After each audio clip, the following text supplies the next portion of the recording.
Yeah, shalom, welcome. So today we're gonna talk about fear. That's something a lot of us experience. What I want to know first is anything picking up in the background? Are you guys hearing anything loud in my background? Empress, tell me. Not right now. Earlier I was hearing like, but right now I can kind of hear something like a radio or something.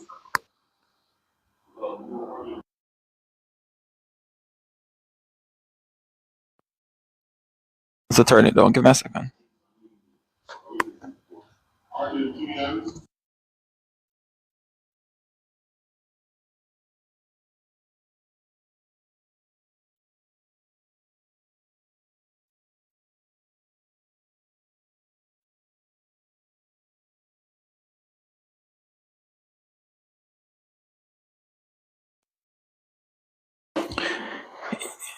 Yes, shalom, welcome.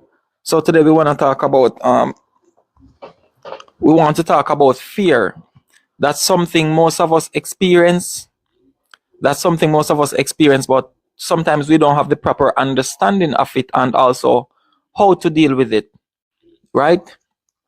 So, what do we know about this fear? What can we actually say about it based on our experiences? Because most of the times, what we do is we hear what other people has to say, but we never get to the reality of our experiences to know how to fix that problem, right?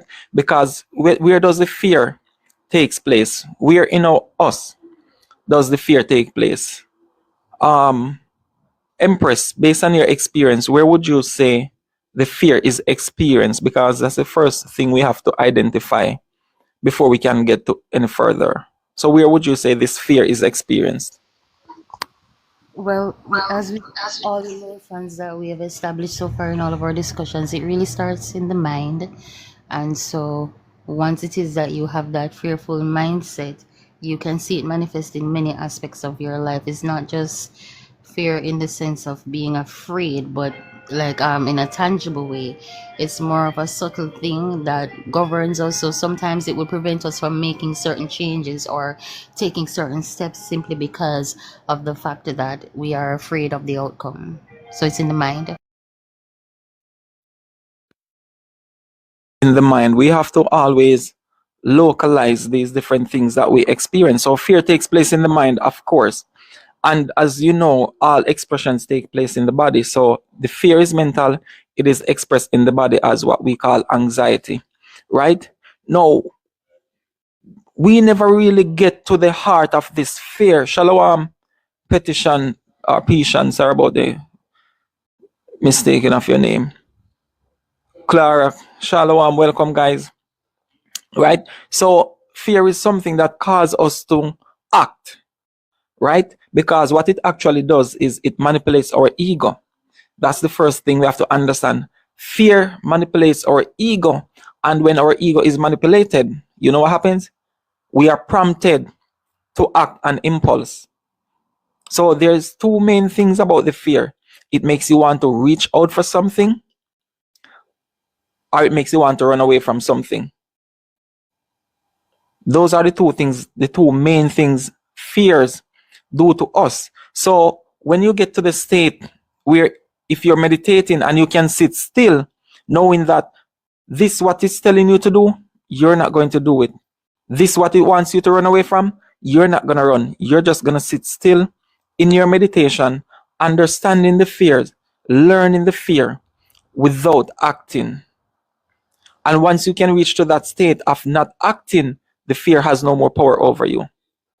It has no more power over the mind because it's no longer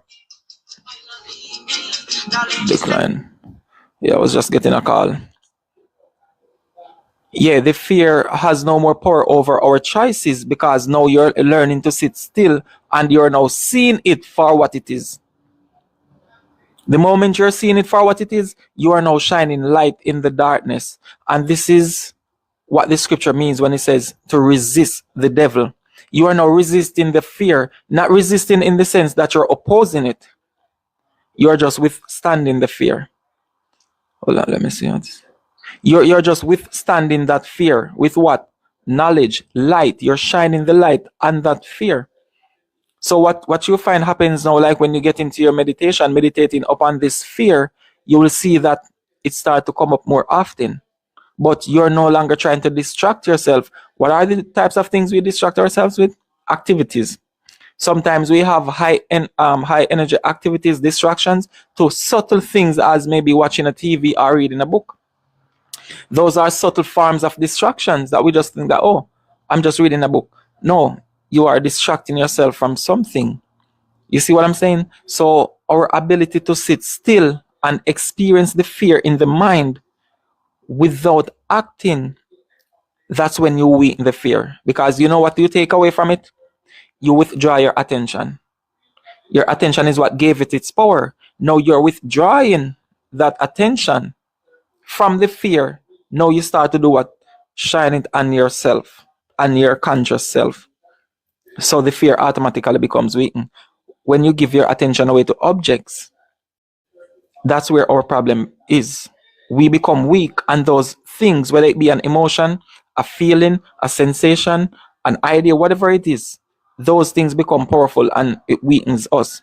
You recall your attention, you withdraw your attention, then you remain as what? Your conscious self. Everything else becomes weak, and your strength increases. So no longer these things, these emotions can prompt you into actions. They don't prompt you anymore. You understand that? Yes, the thing about fear is that, you know, we can be in the fight or flight mode for a very long time and not even realize it. Fear can either push you to action or it can put you in a stalemate.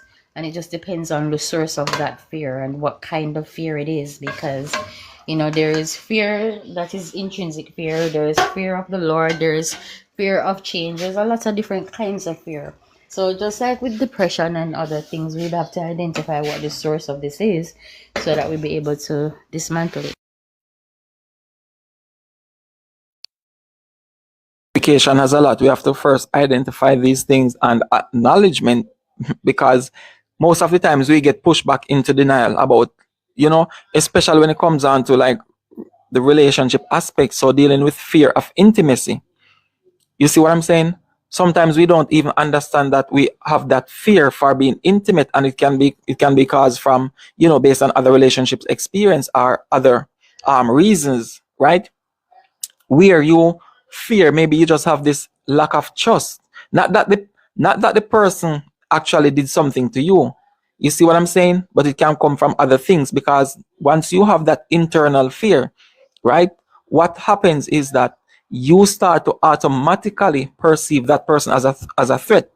Not that the person is a threat, but perception is going to do that. So naturally, it's like you're gonna want to ease back off that person a little bit, and then the person does not understand what's happening because they know that they didn't do anything to you. But no, it's also gonna cause them to do what? Pull back. So this is how we create distances in relationship, just by a person having that fear of intimacy. And like I said, the fear of intimacy prompts people into actions, and this is when the sabotaging begins. So now, my fear of being intimate, my fear of being close, my fear of being emotionally vulnerable to you is causing me now to sabotage the relationship, because I'm going to try to do things to get you to be unfaithful, but you are not that type of person to be unfaithful. So you know what's going to happen? The fear is going to turn around, manipulate me to be unfaithful. These are the ways we sabotage our relationships, and not realizing that, hey, it's the fear that is doing something to you. It's not you doing it. You think that you just did it because you're going to make an excuse as to why you did it. You have no idea. It's the impulse of the fear that is prompting us to take these actions. Shalom, guys. Welcome. Winsome, what's up? How are you doing? Would you like to come up? We're just start having a discussion, an open discussion about fear. If you want to share your experience or add your little 2 cents, whatever it is. If you want to come up, you can just send an invite. It's an open discussion, a respectful discussion. So thank you for joining in. Yes, so you understand what I was saying with the fear of intimacy. So this affects our relationships so much, because we don't understand that we are running away from something, and our inability to trust causes these form of disrupt in relationship. Because I don't trust you. I don't have a reason why I don't trust you, but it's because my fear, it makes it hard for me to trust you. So these are the things we suffer from in where fear of intimacy is concerned. We create a distance in relationship. So every time that person is trying to get close to you, you perceive the person as a threat. So you want to keep the person arm length apart, and it makes it very uncomfortable for that person because they know that they only mean you good, they only have good intentions towards you, but you keep holding them at a distance. So rather than them trying to understand the fear, they're trying to now deal with the physicality of what they're seeing, not dealing with the underlying problem behind your behaviors. So once we get to that understanding, it's okay, no problem, Winsome, thank you for joining in regardless, right? So understanding of our fears has a lot to do with how we can go take control of these situations. You want to add something, Empress?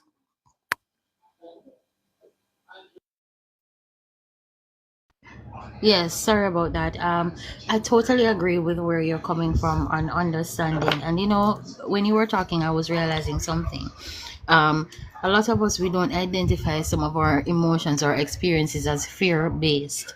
We don't realize that it is steeped in fear, and so it causes us to act in a certain kind of way, trying to mitigate something that we tell ourselves is occurring when maybe that's not occurring. It's the same thing when jealousy is in a relationship. If there is jealousy in the relationship, instead of addressing the fact that okay, it's a fear of abandonment that is leading to this person having jealousy issues, you might try to address the jealousy itself. You might try to, all right, let's say, all right, you unusually go out at night and that makes you jealous. I'm not gonna go out at night, but you have not addressed the fact that there is a fear of loss or a fear of rejection that this person is suffering from, that's leading them to have this jealousy.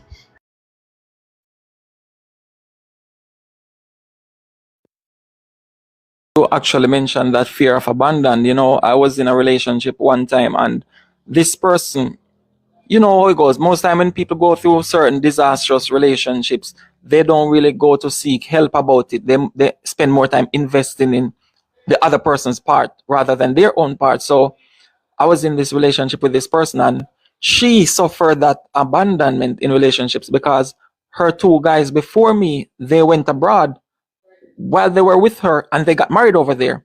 So back in 2021, I had an opportunity to go to Canada for work. And when she found out that I actually got through, all hell broke loose. I mean, the only thing I told her was that I got through with it. You see what I'm saying? And then all hell broke loose. But then I remember she told me that she had those experiences with those guys, but she cannot see that she was struggling with that mental abandonment because I didn't abandon her. You see? So yes, it's good to really examine our own selves and our behaviors and then go beyond the actual behavior to see what beliefs are prompting us into the things that we do, because it's only the uprooting of the belief. Like when the Bible says cast down strongholds, it's only the uprooting of the belief can cast down certain things. And once you don't remove those belief systems, we're going to always be repeating the same cycles over and over and over. So we have to learn to see the fear for what it is, see the patterns that it creates in our lives, and then to say, we surrender the ego to say, shoot, I've been doing this all along, not realizing how much I'm destroying relationships, destroying other people, and so forth. So now you come to that point of acknowledgement. Now you what? Can do something about it. So everything starts with first identifying and then acknowledgement. You want to add? Yeah. Also important, identifying and acknowledging. But you see, the thing about it is that you ever hear the saying to say, it's one thing to know the right things, another thing to do. It also comes back to a conversation that we had in a previous live about the willpower. Being able to exercise that willpower is also an important part of it, because if you can identify, okay, this is an area in my life that I need to acknowledge, that I need to fix. But if you're not willing to do the work, you will continue to spin it around and blame that other person. It takes two to be in a relationship, and I'm not saying that other person can't have things that they need to work on, But if you also have things that you need to work on, it's going to be difficult for both of you to come together and agree on a certain thing, because you're still just seeing from the from the other perspective, oh, something is wrong with that person. You are not doing what you need to do in this relationship. Why are you not fulfilling my needs instead of finding out where I am falling short first, you know?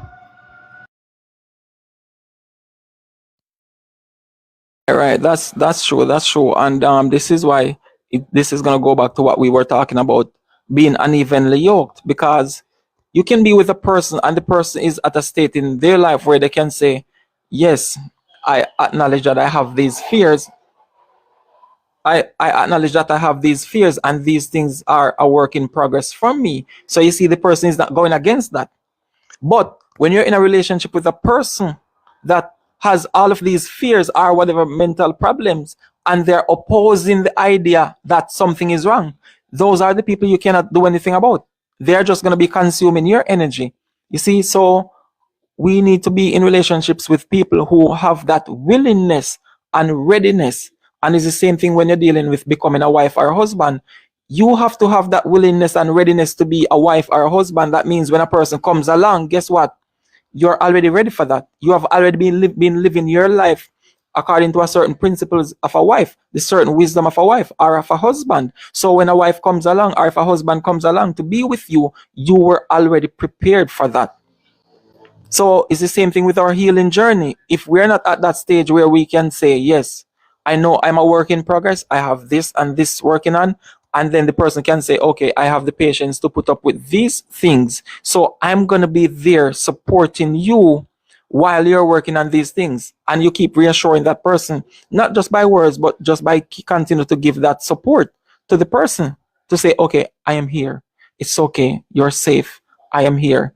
So when you're dealing with the fear, the belief that is in the mind, it actually creates like an entity that latches on to that person. And that entity manifests itself in any type of event that manifests in that person's life. Like I said to you, when I told her I got through to go to Canada. You see what I'm saying? That fear, that entity, the fear, somebody's inviting, hold on. Let me Fit life, Thomas. Thomas, Thompson, you wanna come up? Hold on, the person cancel it. Fit Life, did you want to come up? You can come up and share your experience or your understanding of fear if you wish. Or if that was a mistake, that's okay. Yeah, so we have to really see the things for what they are, acknowledge them, and once we get that support, no, yeah, mistake. Okay, no problem. That's all right. Once we have that support in our relationship, we can do it, because you know what happens? It's going to take intimacy for us to awaken these dormant parts of our personality. We cannot do it in certain types of relationships. For example, you know, when a person is going through a certain hurt stage of their life and they want just a rebound type of relationship, right? Those type of relationship cannot awaken those dormant parts of your personalities. So this is why people become so dysfunctional in relationship, and they're overly focused on the other person, and it creates so much conflicts in relationship when people operate this way, rather than to say, okay, I have my own problems, let me deal with them. Once you're having a close, intimate relationship with a person, it makes you vulnerable. And once you become vulnerable, you know what happens? That person invades your space. You become vulnerable, the ego cannot hide anymore. So everything that is dormant is now awakened by the experience of intimacy. So we were created to do what? Experience intimacy. That's why he said man should not be alone. I can tell myself all I want to tell myself about me, but it's not until the moment where I get into this intimate relationship, I will see the other parts, the other hidden parts of me. It's only intimacy that brings out these things out of us. So when we go to meet a person at the dating table, we say, oh, I am this, I am that. We're talking all the good things. We don't know the dormant parts until we get into the relationship. This is why sometimes we say the mask is falling off.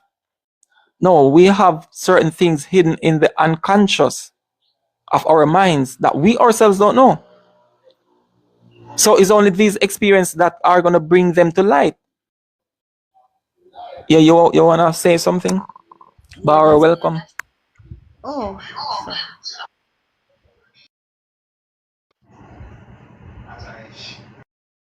Oh yeah, I was saying that that's why we have a saying in Jamaica that say see me and come live with me are two different things. You understand me? Because as you rightfully said, sometimes when we are just living with our own selves and with our own flesh and our own mind, we might not see the flaws in ourselves. Other people are a mirror to us. It reflects to us who we are, where we are in life, and the things that we find to be valuable in life. And so sometimes, unless you have an experience with somebody, like I was explaining, I think I was explaining it to you. I would typically consider myself to not be a jealous person. I'm not generally a jealous person. I can be in relationships that are meaningful and not feel jealousy. But then I had to identify the fact that, oh, there's at least two relationships that I've been in the past where I have experienced jealousy. And it was just all in my mind. It wasn't anything necessarily that that person was doing, but it was my own insecurities and fears that led me to feel that sense of jealousy. So it's all about introspection and getting to know oneself to be able to be functional in society and in relationships.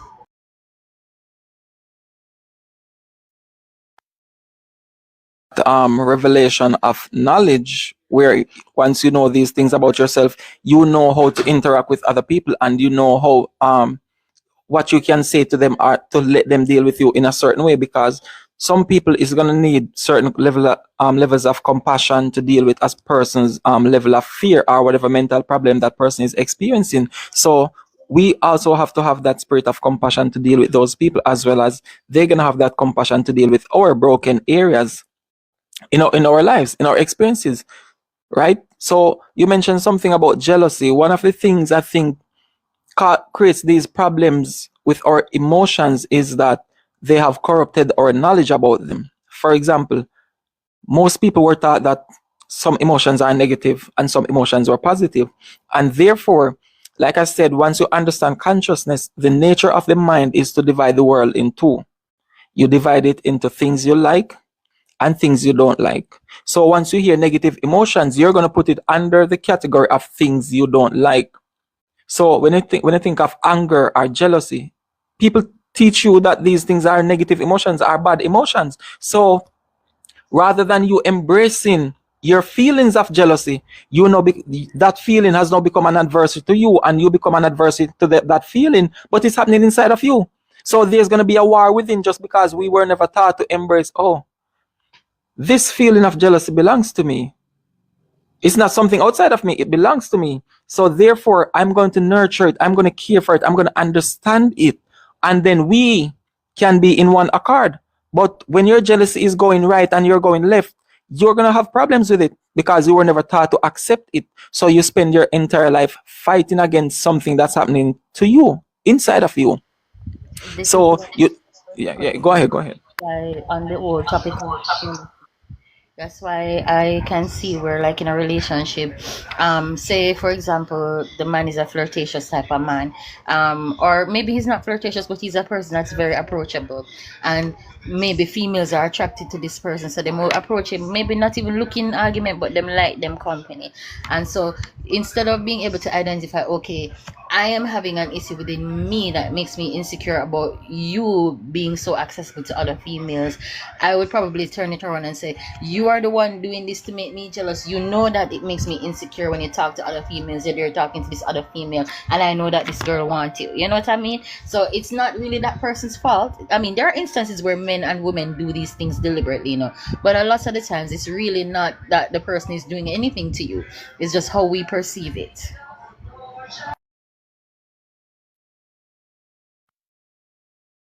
How we were taught about dealing with our own emotions. They taught us everything in schools, even things that are not necessary. Oh, the moon, the sun, the stars. I mean, yes, it's necessary for agriculture, but they taught us so many things that has nothing to do with the very, very important things to us as individuals, how to create functional relationships, how to have functional families, and so forth. So if we were never taught to divide emotions into negative and positive, just how we embrace our feelings of joy, peace, happiness, and so forth, we would embrace our feelings of jealousy, anger, and so forth. This is why some women, when they get upset or jealous, they cry, because you were never taught to embrace it. So when you feel jealous, it makes you want to deny that feeling.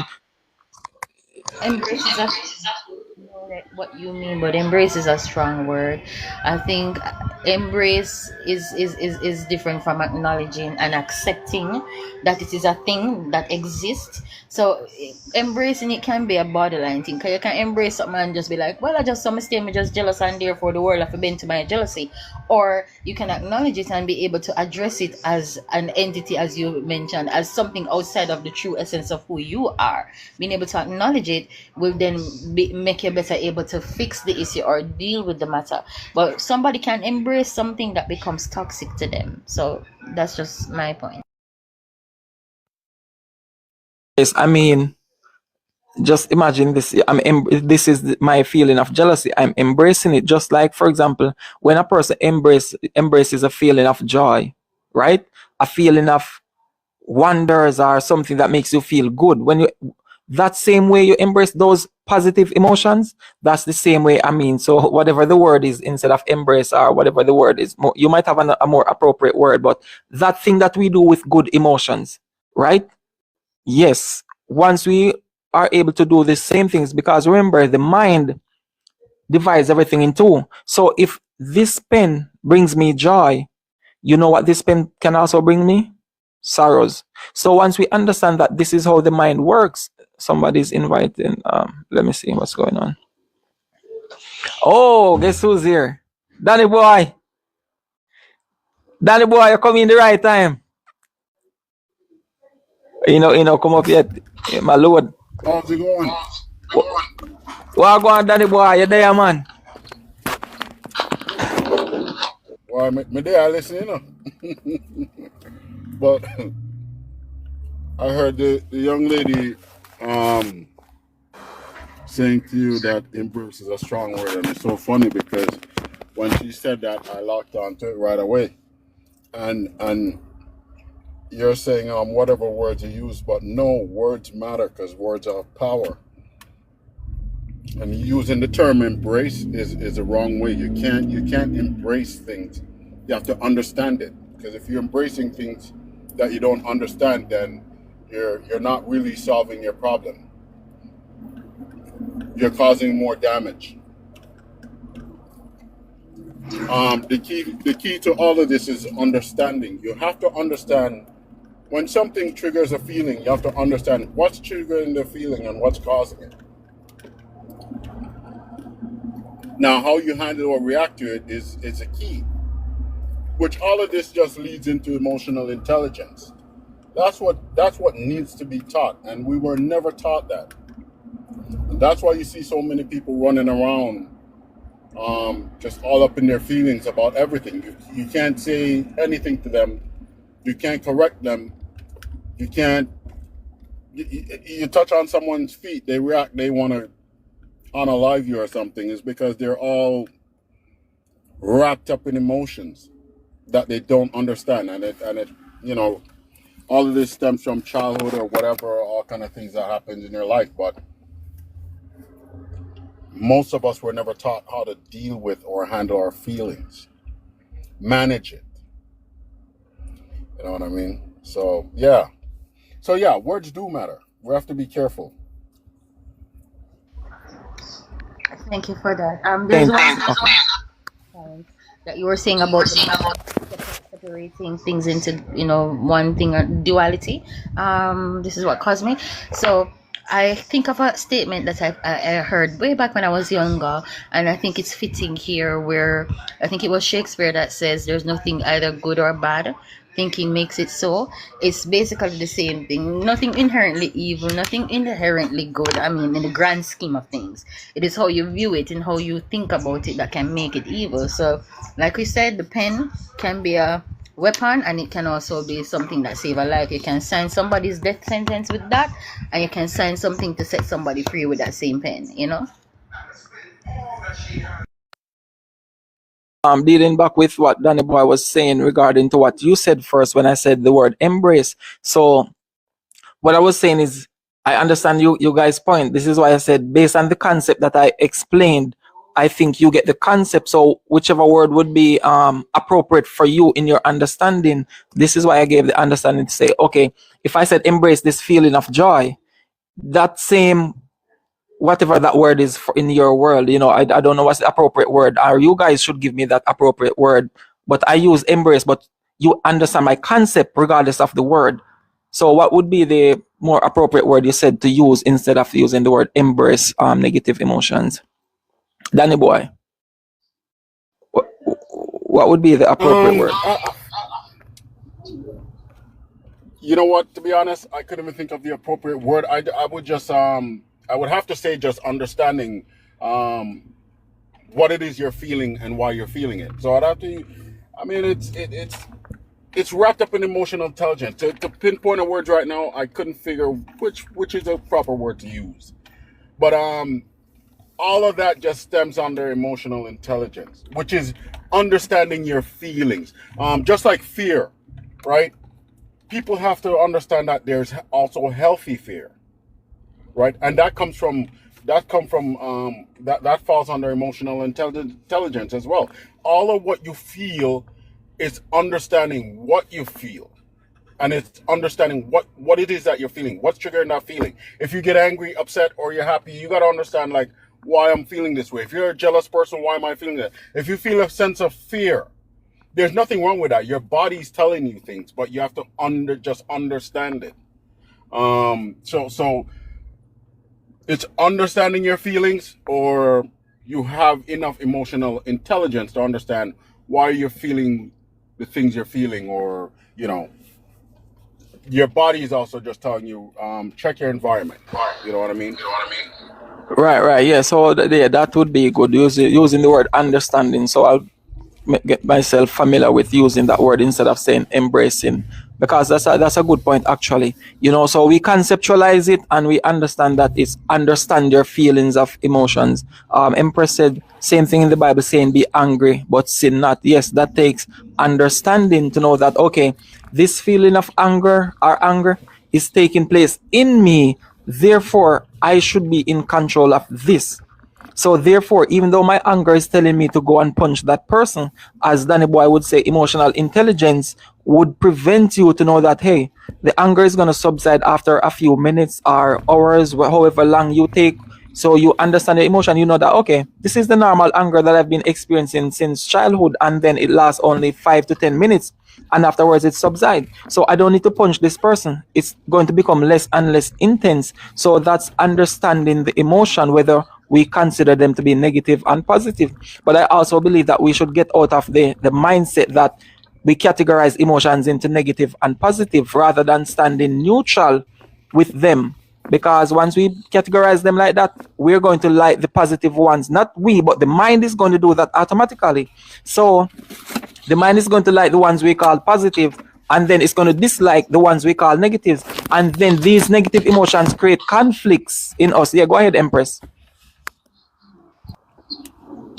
Oh yeah, I was just saying based on what you're saying, I just got a flashback and I was thinking about Paul in the Bible when he was he's like the ultimate psychiatrist in a man, because Paul studied himself, and Paul acknowledged certain things in himself to say, hey, sometime I wish me never have a struggle with this. I wish I didn't have to struggle with these emotions and these weaknesses and these desires and all of these things. So sometimes I'm doing things that I know that this not make sense. Me know that this not right. Me know that this not healthy for me, but me still I do it. So it's a constant when you're, as long as you're alive, you have to constantly be doing this self-assessment. No, I get what you're saying. It's like you need to be an observer in all cases. You need to be able to sit back in your mind space and observe, okay, right now I'm feeling anger, right now I'm feeling jealousy, right now I'm feeling this emotion, that emotion, that emotion. To be able to detach from the situation that you're experiencing is, as my friend here says, emotional intelligence. And that what you were saying earlier, Andrew, that we are not taught these things in school. We are taught how to become slaves to the system, but we're not taught how to live effectively.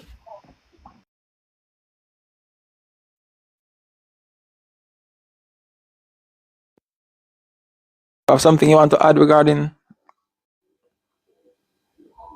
Oh no! I thought you were gonna respond actually.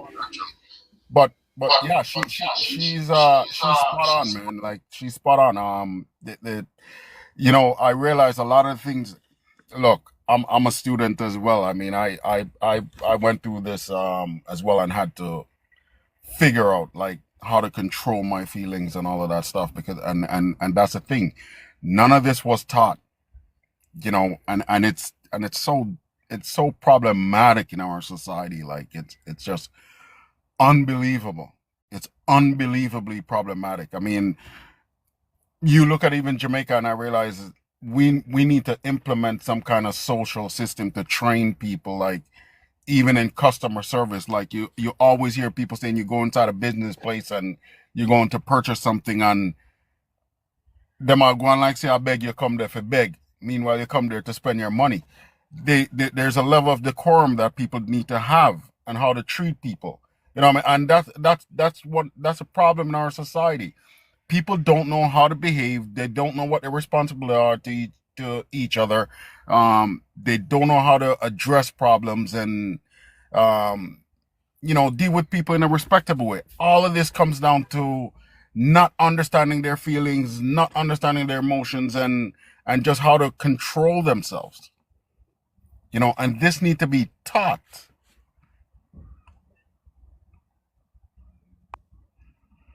No, and another thing I see the problem in is leadership. You see, you see it a lot in the work field. You have a lot of narcissistic bosses, and they have people on their side because of their position, and other aspects of leadership where you see it a lot. And their behavior is just, even sometimes you come on TikTok and you're scrolling through, you see some people on their platform. Is like, if you're not answering the way I want you to answer on my platform, it's like I'm gonna be muting your microphone. I'm gonna kick you out the thing. Like, where did that come from? Who says you are supposed to answer the way I want you to answer? So imagine if it's in people who hold themselves in positions of leadership, and they should be the head of the rank, right? Imagine people who are under. What do you expect them to do? Most of them are following the structure that they saw, and those structures are really no structure. So it has to be taught not just by word, but experience. They need something to be following from. They need to be standards, protocols, and all of these things that they say, hey, this is the standard.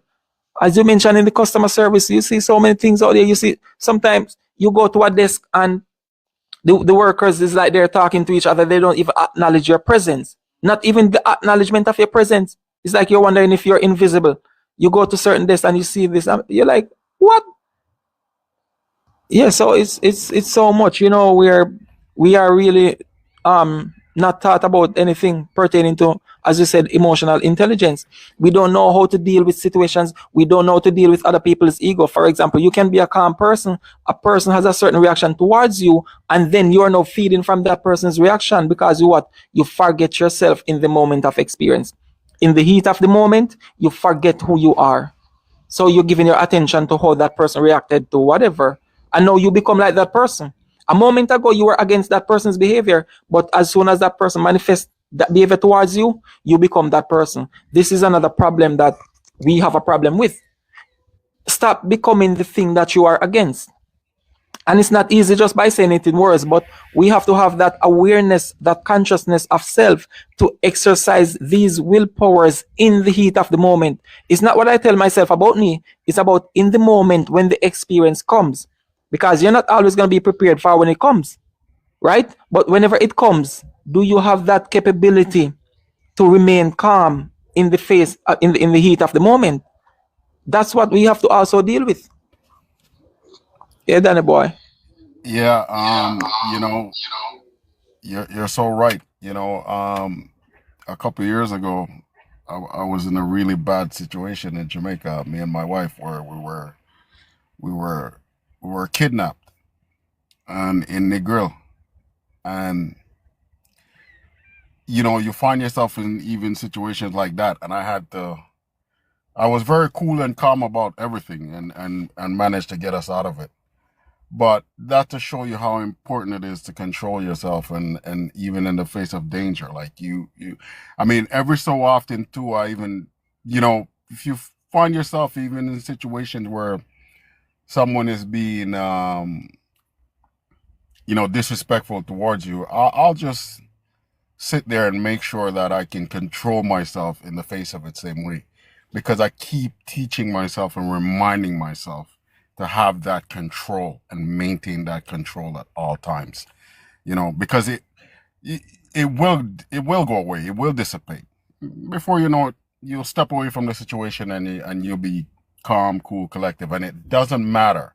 And it's for people to also understand that more times having the right control and how to control yourself also can save your life. You know what I mean? And if you look every day, you see situations where people lose their life because they lack that self-control. So it's very important, man.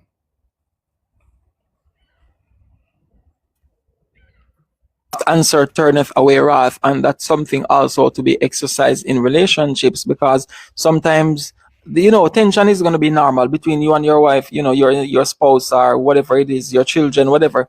So the scripture says a soft answer turneth away wrath. So sometimes you see that this person gets excited or is in his or her episode, you know what I mean? You know that be in control. You choose how you're gonna respond to that person, because some things that can come out of your mouth can add fuel to the fire, and you don't want to feed that dragon. You don't want to be adding wood to the fire, so it's good to, as we always say, emotional intelligence, or to maintain control. Okay, she says it, maintain composure, right? So, and Empress also says consistent work on yourself, and she also mentioned it earlier where she was talking about Paul, because he says I die daily. Paul said I die. Shan, welcome. How are you doing? Dorothy. Paul says I die daily, and this is something we have to understand about ourselves, because we might master one aspect of our lives, but it doesn't mean that we master the complete thing, because remember, as we talked the last time, there are many different personalities of the same source, right? So I might master my aggression dealing with you in a certain way, but I do not master my aggression dealing with this type of situation. So I'm going to also have to learn myself the anger part of my personality in this type of situation. And that's what it means to die daily. You don't just use one situation or one experience and say, oh, I have this under control. So this is what it means when it says die daily. You master this level of your life. So now you've passed that stage, you come up. Guess what? You're going to be facing different levels of demons. So now you have to master yourself at stage 2. Then you go stage 3, and that's how it goes. That's the dying daily, until you reach a certain point where you know that, okay, where I am at now, I can no longer go back down. It's like climbing up a hill. You take your time, go to the peak. Once you get to that peak, it's impossible to go back down. You can only go forward. So once you're going forward down the hill and the other side of the mountain, you develop a certain momentum where it's impossible to go back over the hill. It's only going forward. So that's the same way we have to see and understand these behaviors, rather than, crowning yourself, recommending yourself too quickly to say, yes, I got this under control. No, you don't. So this is why sometimes we say we are this or we have this under control. But when this experience comes, guess what? We fail ourselves. We surprise ourselves. How many times do we really surprise ourselves? Empress, I see you have something you want to add. Go ahead. I'm laughing at myself because remember we discussed this earlier where I was saying, yeah, I would say that I'm not a jealous person. However, I had to introspect and realize that, oh yeah, generally I'm not jealous, but I've had at least 2 relationships where jealousy was a factor. Maybe in other relationships where I didn't feel jealousy because it didn't arise, and it's the same thing with my anger as well. I would say I know that I have a temper. Dear Jesus, help me with that. But I can say that there are circumstances wherein most people would probably explode and blow up, where I have not. It doesn't affect me or it hadn't affect me. But in another situation, then yeah, you see something happen and then we just explode, and you wonder where this girl come from, where did this entity manifest itself from, because that particular circumstance kind of rubbed me the wrong way and caused me to go out on myself a bit. So you are right, circumstances can change, and then you won't know unless you're faced with multiple instances from multiple avenues and you're able to still maintain that kind of grounded composure.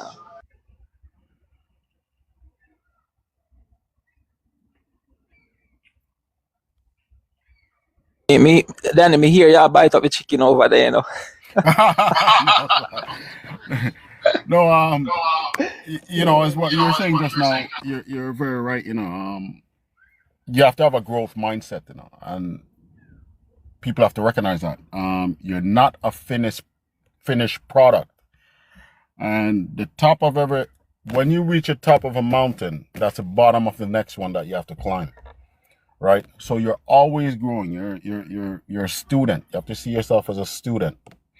You know, but this is a very good topic that you're on, because even, you know, as Empress was speaking about with jealousy, I mean, jealousy is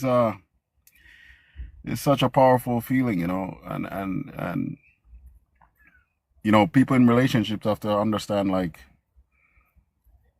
you know, if you're a jealous person, you have to be careful in managing, especially even that feeling. It can wreck your life, being a jealous person alone. You know, so this is a pretty good topic, talking about jealousy and fear, and understanding your emotions. It's a very good one, well needed in the community. Definitely, it's really going back to the root of self-awareness, which was basically what we were talking about last week. But we were just dealing with different manifestations, you know, where self-awareness is going to be the root of that problem. You know, whether it's jealousy, fear, depression, anger, all of those things. It's going to take self-awareness to fix that problem, and this is what we lack the knowledge of, as you would call it, emotional intelligence. And so we need to be conscious of ourselves, like she was talking about surprising yourself. You know, I've known a lot of women who would say, some women would say, I would never take up my phone and call another woman, you know, but when they're put in that situation, that's how they surprise themselves. Like, they found themselves calling another woman. And that's like when the cock crowed 3 times, you know, that's when Peter realized, I would never betray you. No, not me. Me? No, you are my soldier. I cut off the man's ears for you. I would never betray you. But as soon as the cock crew, oh shit, I did that.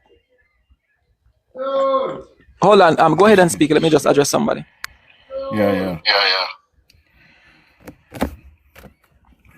I mean, all of this emotional intelligence prepares you for the world, and that's something that people have to really, that's something that people really need to invest in. You know, finding out how to master that. You know what I mean? It'll change your life. It'll definitely change your life. And I mean, even when it comes to, even just like Cosmic was just saying just now, when it comes to betrayal, like, even with betrayal, that can help you deal with betrayal. You know what I mean? Because when people don't learn to control their emotions, then you have no control over your life, because everything everything happens to you externally. Everything affects your emotions, like on a second by second or minute by minute. So if you're not able to control that, then you have no control over your life. I firmly believe that. Well, that is absolutely true. That definitely what you're saying makes sense. And again, I think we are all students of ourselves. That is the problem, that we are not told this. When you come on the planet, you're learning how to walk, you're learning how to talk. You have to learn, say, oh, if you touch the stove when it's hot, you're going to get burned. Yeah, you have to learn all these things, but then it stops the minute you enter, like, school. The minute you enter school and you enter church and you enter everything, you're not being taught how to know yourself. It's something that you yourself have to come into this understanding of, okay, I have to understand myself and my place in this world and what I'm supposed to be doing and how do I cope with this and that. It's difficult, especially when the structures are not in place that supports that, but it's still only you personally have to do that work on yourself. Yeah, but you see, and just like you're saying about school, but people need this information. Like, people need this information, has to be taught in the schools, because it is damaging to society. Very damaging. Yeah, but what we have to acknowledge as well, even though that's definitely a valid point, it needs to be taught in the school. But we have to understand we are under a system, and the system is not built to help us. It is built to control us. We cannot expect that the system is going to change to accommodate our needs, because it's not there for that. As I say, the system is there to develop a workforce so that they can do what they need to do and accomplish what they need to accomplish through the use of other human beings, right? So they're not gonna. It's just like when slavery ended. They were not going to empower these slaves. No, they barely give them anything to make them feel like, okay, slavery is done and you are now free. but it's because the population had gotten so big that them out of control. You really can't control them for very long. So you have to give them some freedom, make them feel like them free. It's just like that. So yes, you are right, but also we have to look into the fact that the system was not built for us, sir. It was built to control us. So now in the homes is where it has to start. It has to start individually, on an individual basis. People have to do work on themselves, and then they can bring this into their families and into their homes, and then the society at large can change. But as long as we're reliant on the system to do things, it will never happen.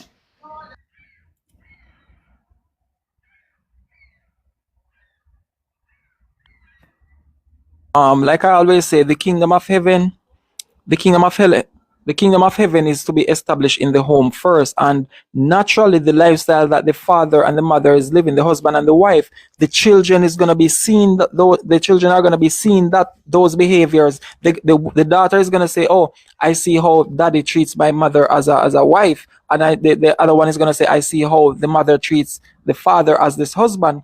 So naturally that's what they're growing, and if that happens in every home, this is where you start by building a community. It has to start, because even when you go back to us in the 80s, we grew up and we saw a structure back in the 80s. This life that we're seeing now, this is new to us. You see what I'm saying? The people after the 2000s, they don't know the love where, for example, you do something wrong, Danny, your neighbor could correct you. We grew up, we got a little piece of those era coming up. You see what I'm saying?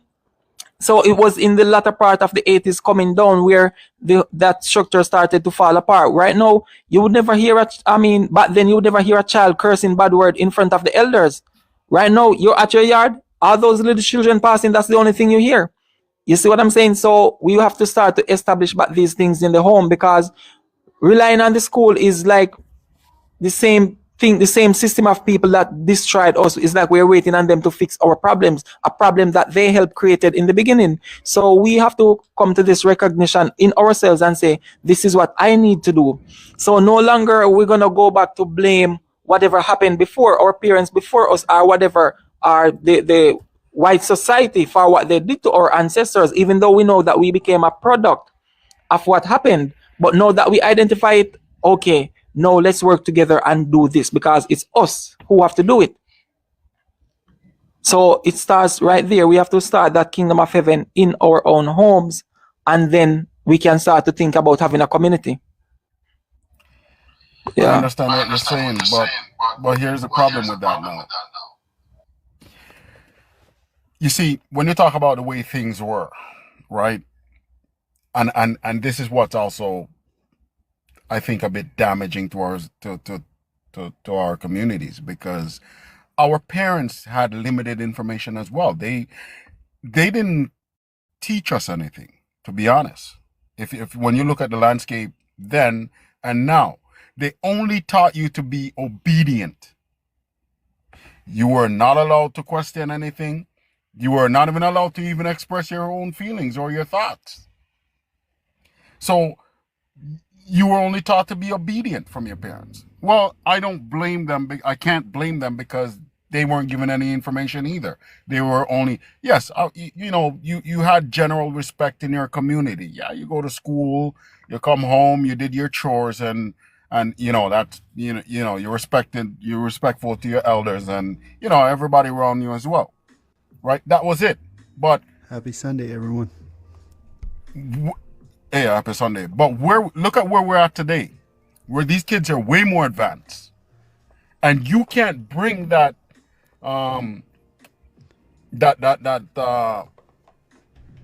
older style of what you learn and apply it to them. That's why a lot of these kids are so rebellious as well, and they're doing their own thing, and parents can't control them.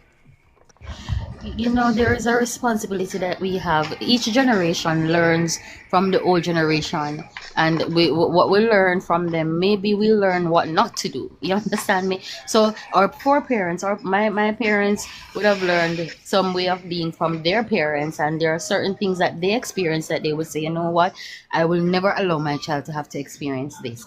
And so as time goes by, and we all get more evolved and more aware and more access to information, the generations that come thereafter will always have a different way of doing things. But at the end of the day, it still boils down to one factor to me. The system is there, as I said, just to control, manipulate, and do whatever. It's not really there to help you. It's not. We can't expect. It's like expecting an abusive man to not be an abuser. It's like expecting somebody in a relationship. You know this man is a drunkard, and you know so when him drink, him have a box it down. And when him box it down, you're like, why you box me down? You know, so when him drink him like a box it down. That's his habit, that's his pattern. So you can't expect the abuser to be the one that's going to help you because he's still in that pattern. The system is grounded in what it is because of the people that are governing and running it. So you yourself now making the changes that you need. It will over time change in society once on an individual. Michael Jackson says start with the man in the mirror. You understand? You know what Danny said, like you were saying, Empress. Because what I seen is like a lot of kids, they get beat up by their parents, and all they do is obey, and they don't call the cops. No domestic violence, because that's disrespectful and dishonorable to the family. And so they get beat up. They can't call for help. They continue to go to school. And then that's where they find their family. And that's how the government can take advantage of it. They take advantage of a broken home or a traditional norm by the parents where, hey, they were beaten as well when they were kids. So they had to obey. And then that's kind of what they learned when they came here, right? And then they did the same thing. And then the child is like trying to look for a family because in his own home, he's treated like, he's getting beaten all the time, and they don't have real conversations. How school, how relationships with people. Oh, and then all of a sudden when the kid is rebellious and gets a girl pregnant, now the parents want to have a talk and then beat him up some more when they should have had talks when they were beating him up just for like coming late from basketball practice or hanging out with friends for a little bit, you know? So he's getting beat up for these little reasons. And so when he rebels, then the parents want to talk to him at that time and beat him up some more. And so that's where the government comes in and takes advantage in the school systems and what controls it. And that's where they learn family from whoever is willing to talk to him and influence him. Boom, he's already vulnerable, and they take it. And that's kind of how I seen it.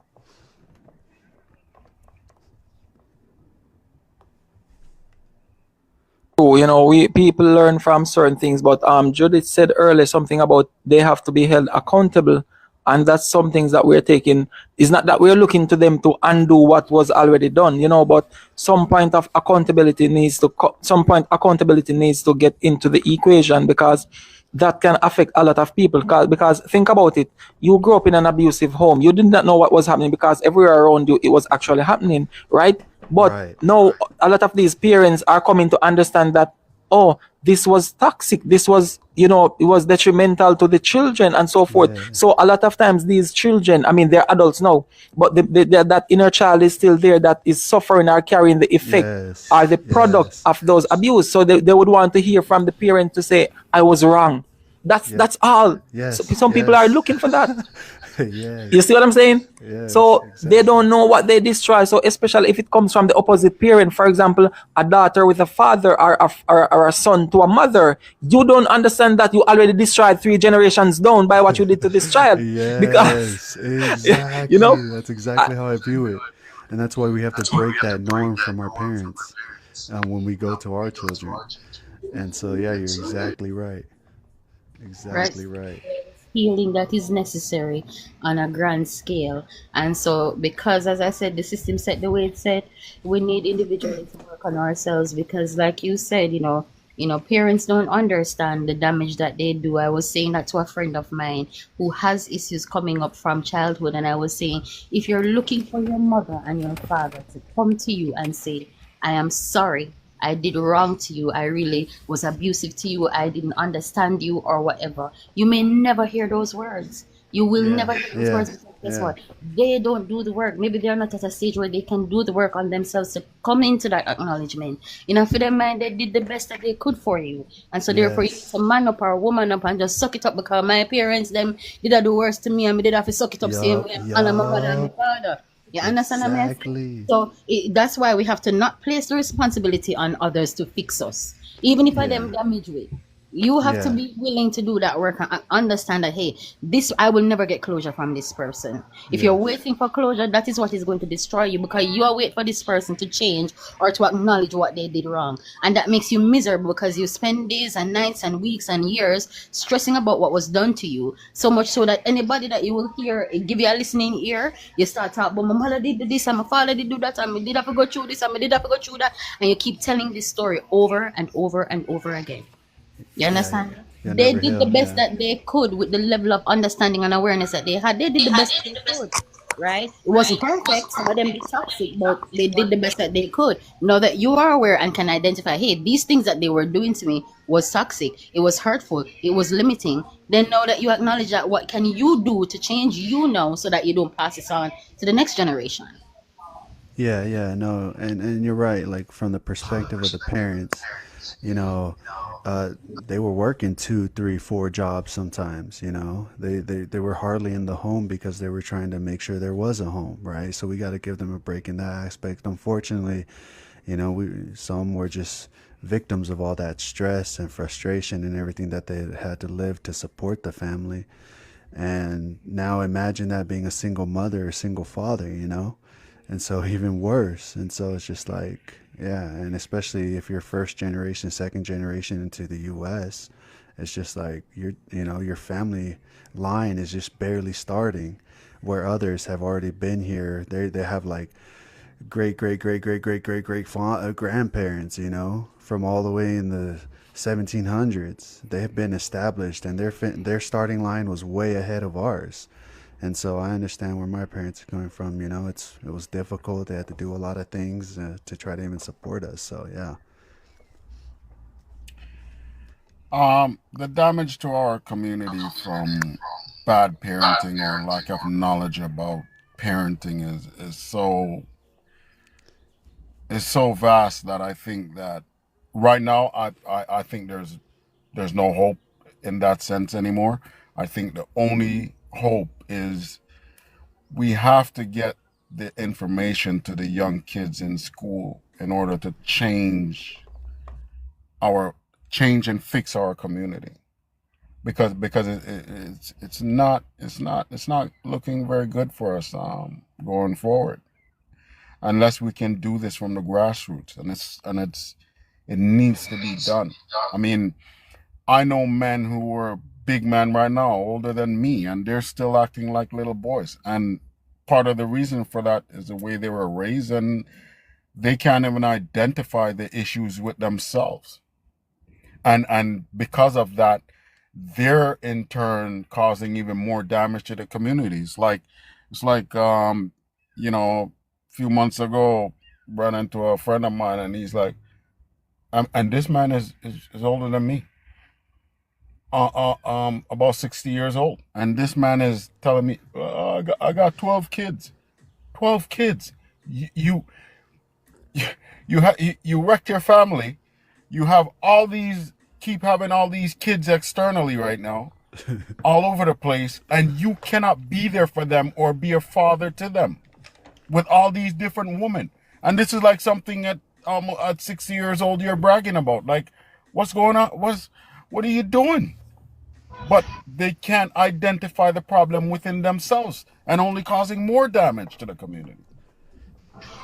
That's true, and I think Cosmic and I had this conversation earlier today where we were establishing the fact that a lot of this is coming back from slavery days. It's not that we're making an excuse for it; it's just that I'm acknowledging this as a fact.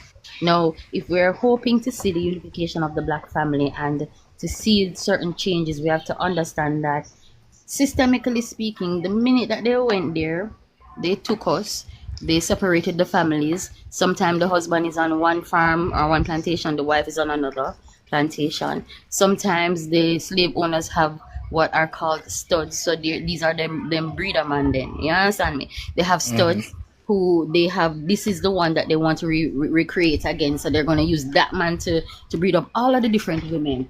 Already the psyche has been messed up and manipulated since then.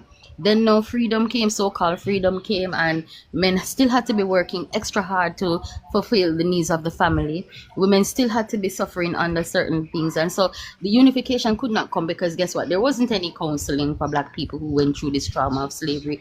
There weren't any system there to help to make sure the black family stayed together. So from those days, our foreparents that came out of slavery with all of these scars and battle wounds and all of these things, they themselves didn't have what it took to really ensure that the trauma didn't go down generation to generation, because they were, especially in the US, they were completely bombarded with all this hate and anger and bitterness even after slavery.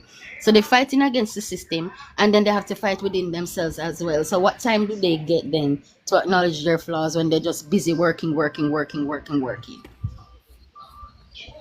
No, you're absolutely right. You're absolutely right. Yeah, those are all good pointers that you guys are touching on, and but to deal with what you said, Danny, regarding the school systems, right? When you look at it, okay, from my experience here, when I see the young girls that are finishing the primary school and are about to go to high school, what I'm seeing is I'm already seeing people who are going to be destroyed because they're growing up in good homes, meaning, I mean, behaviorally, they are good, they have good parents. But when they go to high school and they get in contact, because all I see in these high schools are demons. It's not like back in my days of going to school where there was order and respect. What I'm seeing right now in high schools, by the time they get there, they're corrupted. I'm telling you, by the time these children, these innocent young girls go to, because some of them are already in groups, and one of the things from the experience is that a lot of their parents are not paying attention to them. Parents think it's about putting food on the table, give lunch money to go to school, and they really don't know how these little girls are feeling. When you sit and talk with them, you know that these mothers are the whichever parents, they don't know how these children are feeling. They think they're stupid or something. These children know. They have all these things battling up inside and at a young age, and you don't even know. These parents don't even know what they're going through because they Yeah. really don't have time. Yeah. Huh? Sorry. Yeah, I'm saying that time is not even there. So it's just like they are still living in the time back in the days what Empress was talking about, having 3-4 jobs, fighting oppression out there, fighting the oppression in the home. It's like we're still in that state of mind. It's just different type of battles. It's more subtle, but it's still there. So I already see where these children are going to be destroyed just the same because the system out there, and not only that, even men, I said I wanted to do a video about this. Men need to take their young daughters more close to them because you not even your own brother, you cannot trust your cousins or whoever is whoever you're accommodating at your house, could be even in your basement. You have to be careful of these little gifts that they are giving your daughters. You cannot trust these people because some things I'm seeing in my personal experiences, I can tell you that it's right around the globe. You having this, oh, it's a close family friend, it's a close family member. Don't trust these men around your daughters. As soon as you see these little things start showing up on your daughter, you better be more keen.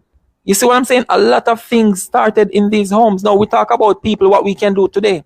This is to also show you that these people do not need it. You know why? If we should be talking about some foolishness, celebrity lifestyle, or some stupidness, we would have 1,000 people on this chat. But because it's information that they need to do what? Show up themselves, show something about themselves. Nobody wants to see that. Nobody wants to deal with that. People want to focus on all the distractions out there. They want to see everything else except themselves. So nobody's interested in having this information. It's not like the information is not out there. We are living in the age of information now. People do not want to have to deal with this accountability. That's the problem with people today. So how much more can we even blame the other people back then that didn't have access to certain things? These people, they're not interested in this conversation. The music industry too. You mentioned about the school system. The music industry is something that should be held accountable because when you look at the things that our music glorifies, for example, right now it glorifies women and sex. So to the point where women are now with their mind state and sex, guess what? You cannot blame the women because if the music did not glorify sex and these women so much, that wouldn't be that thought out there. It wouldn't be so powerful. They wouldn't even know that the sex was so powerful or have that dominion over men if the music was not influencing that, just like they use it to influence violence. These things are they're designed to influence certain behaviors and to continue it because what? There's a reward behind it. So the more I can sing about sexual things are things that is taking away from the fact that, hey, you need to fix your home. The more I'm taking away from that and talking about these things that are unnecessary or irrelevant, that's the more destructive we become, because there's a reward behind it. The people don't understand it. We have to be careful of who come bearing gifts. If a person should be singing certain conscious music right now, what amount of money they will be making? So now, even even though you get into the music industry with a pure intent, you find out that, okay, your pure intention is not going to put food on your table or pay your bills. So now you find out you have to start to sing music like these. How many people willing to sacrifice that career to say, you know what, I don't want to become like these people, so I'm going to withdraw and find something else to invest in? No, People are no, after that yeah, reward. Yeah, go yep, ahead, Ryan. yep. No, no, you're exactly right. And you said something earlier about, I want you to think about those cases where the parents, for example, a daughter comes in out of nowhere, right? And it's like, oh, I'm pregnant. The parents like, what? How could you? Like shocked and surprised, like these parents that get surprised when something happens, like, no, not my child. My child would never, right? And so you see that there's like this miscommunication where, the parents are probably just distracted with their work, their lives, their friends, and they don't provide communication in any way to the child where they're just like, oh, how was school? Kid's like, good. Oh, how are your grades? Oh, ace. Or the kid just tells the parents what they want, but then on the low, they're doing something completely different. And then the parents are like so shocked and surprised, right? When the kid comes in and says something that was like damaging to the family name or whatever. But but yeah, so that's what I was just kind of getting into with what you were saying. I was just like, that's so true. Okay, go ahead, Empress. Right. So I was agreeing to what you were saying as well, and since you were mentioning the whole system and schools itself, um, there's a thing about schools right now. I'm not sure if it's the same thing in the United States, but I know it's something that's been happening in Jamaica for a very long time. We have this. A lot of people are teachers because it is a job and they want to make money, and they're not teaching because it's something that they really love to do and not realizing the impact that they have on kids. So we have a culture in Jamaica wherein if you're even not at a certain grade level, they do not care. You're moving on to the next grade level. And having worked in a high school, I literally saw people coming in from the grade 6 into grade 7, not knowing how to read and not knowing how to write.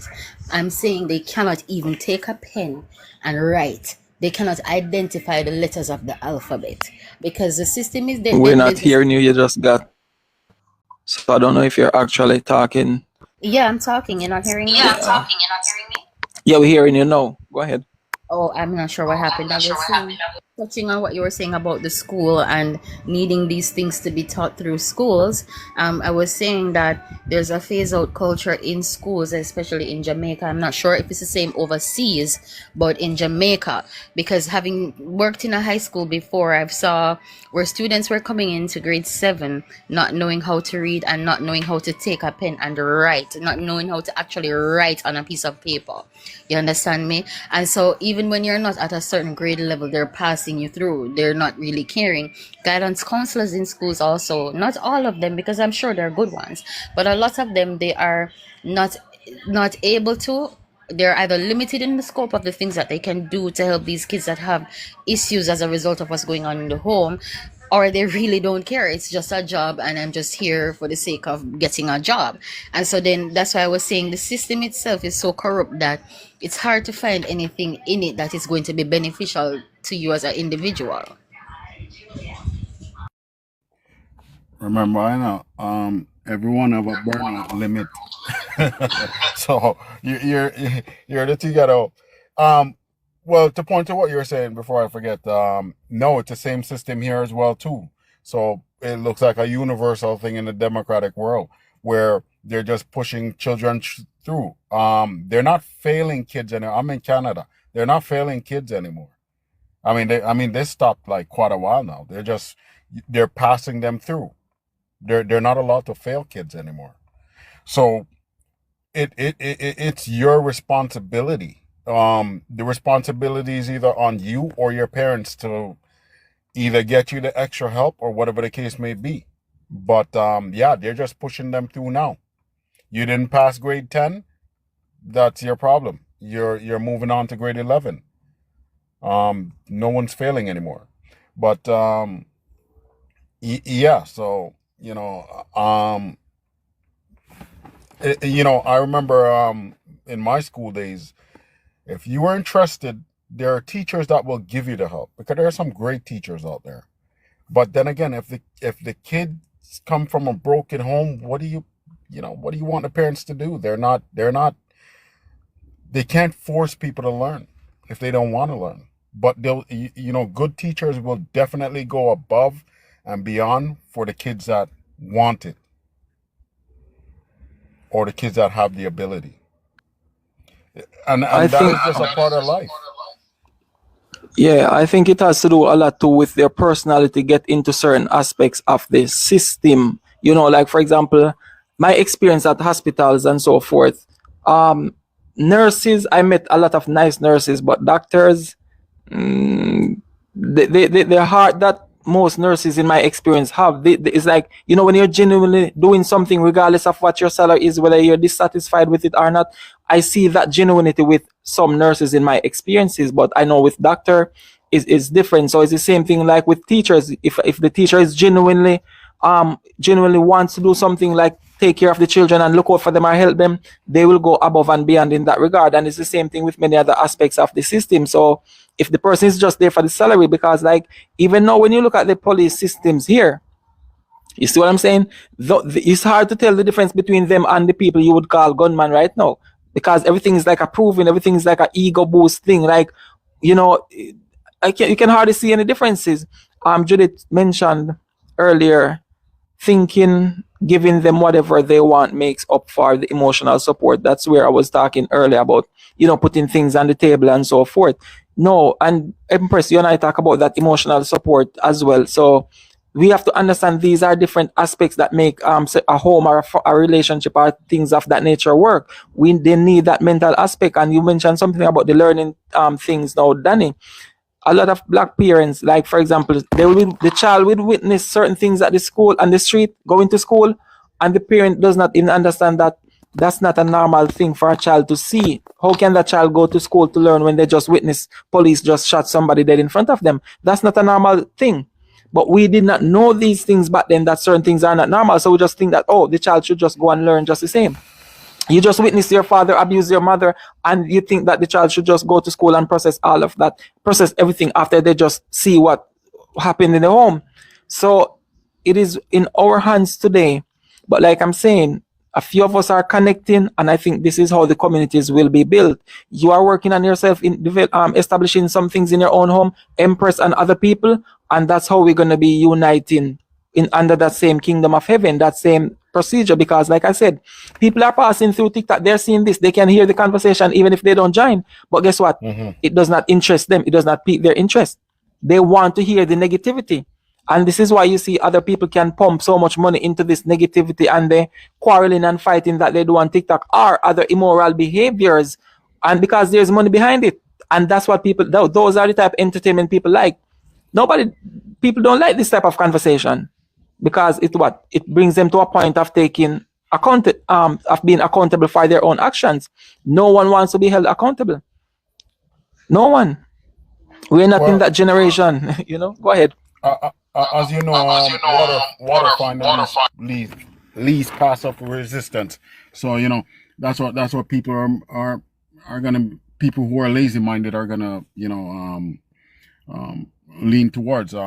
But what you were saying earlier about the music industry and the filth that they're putting out, like there's no fixing that, given the free society that we live in, because I mean corporations are gonna do what they do to make money.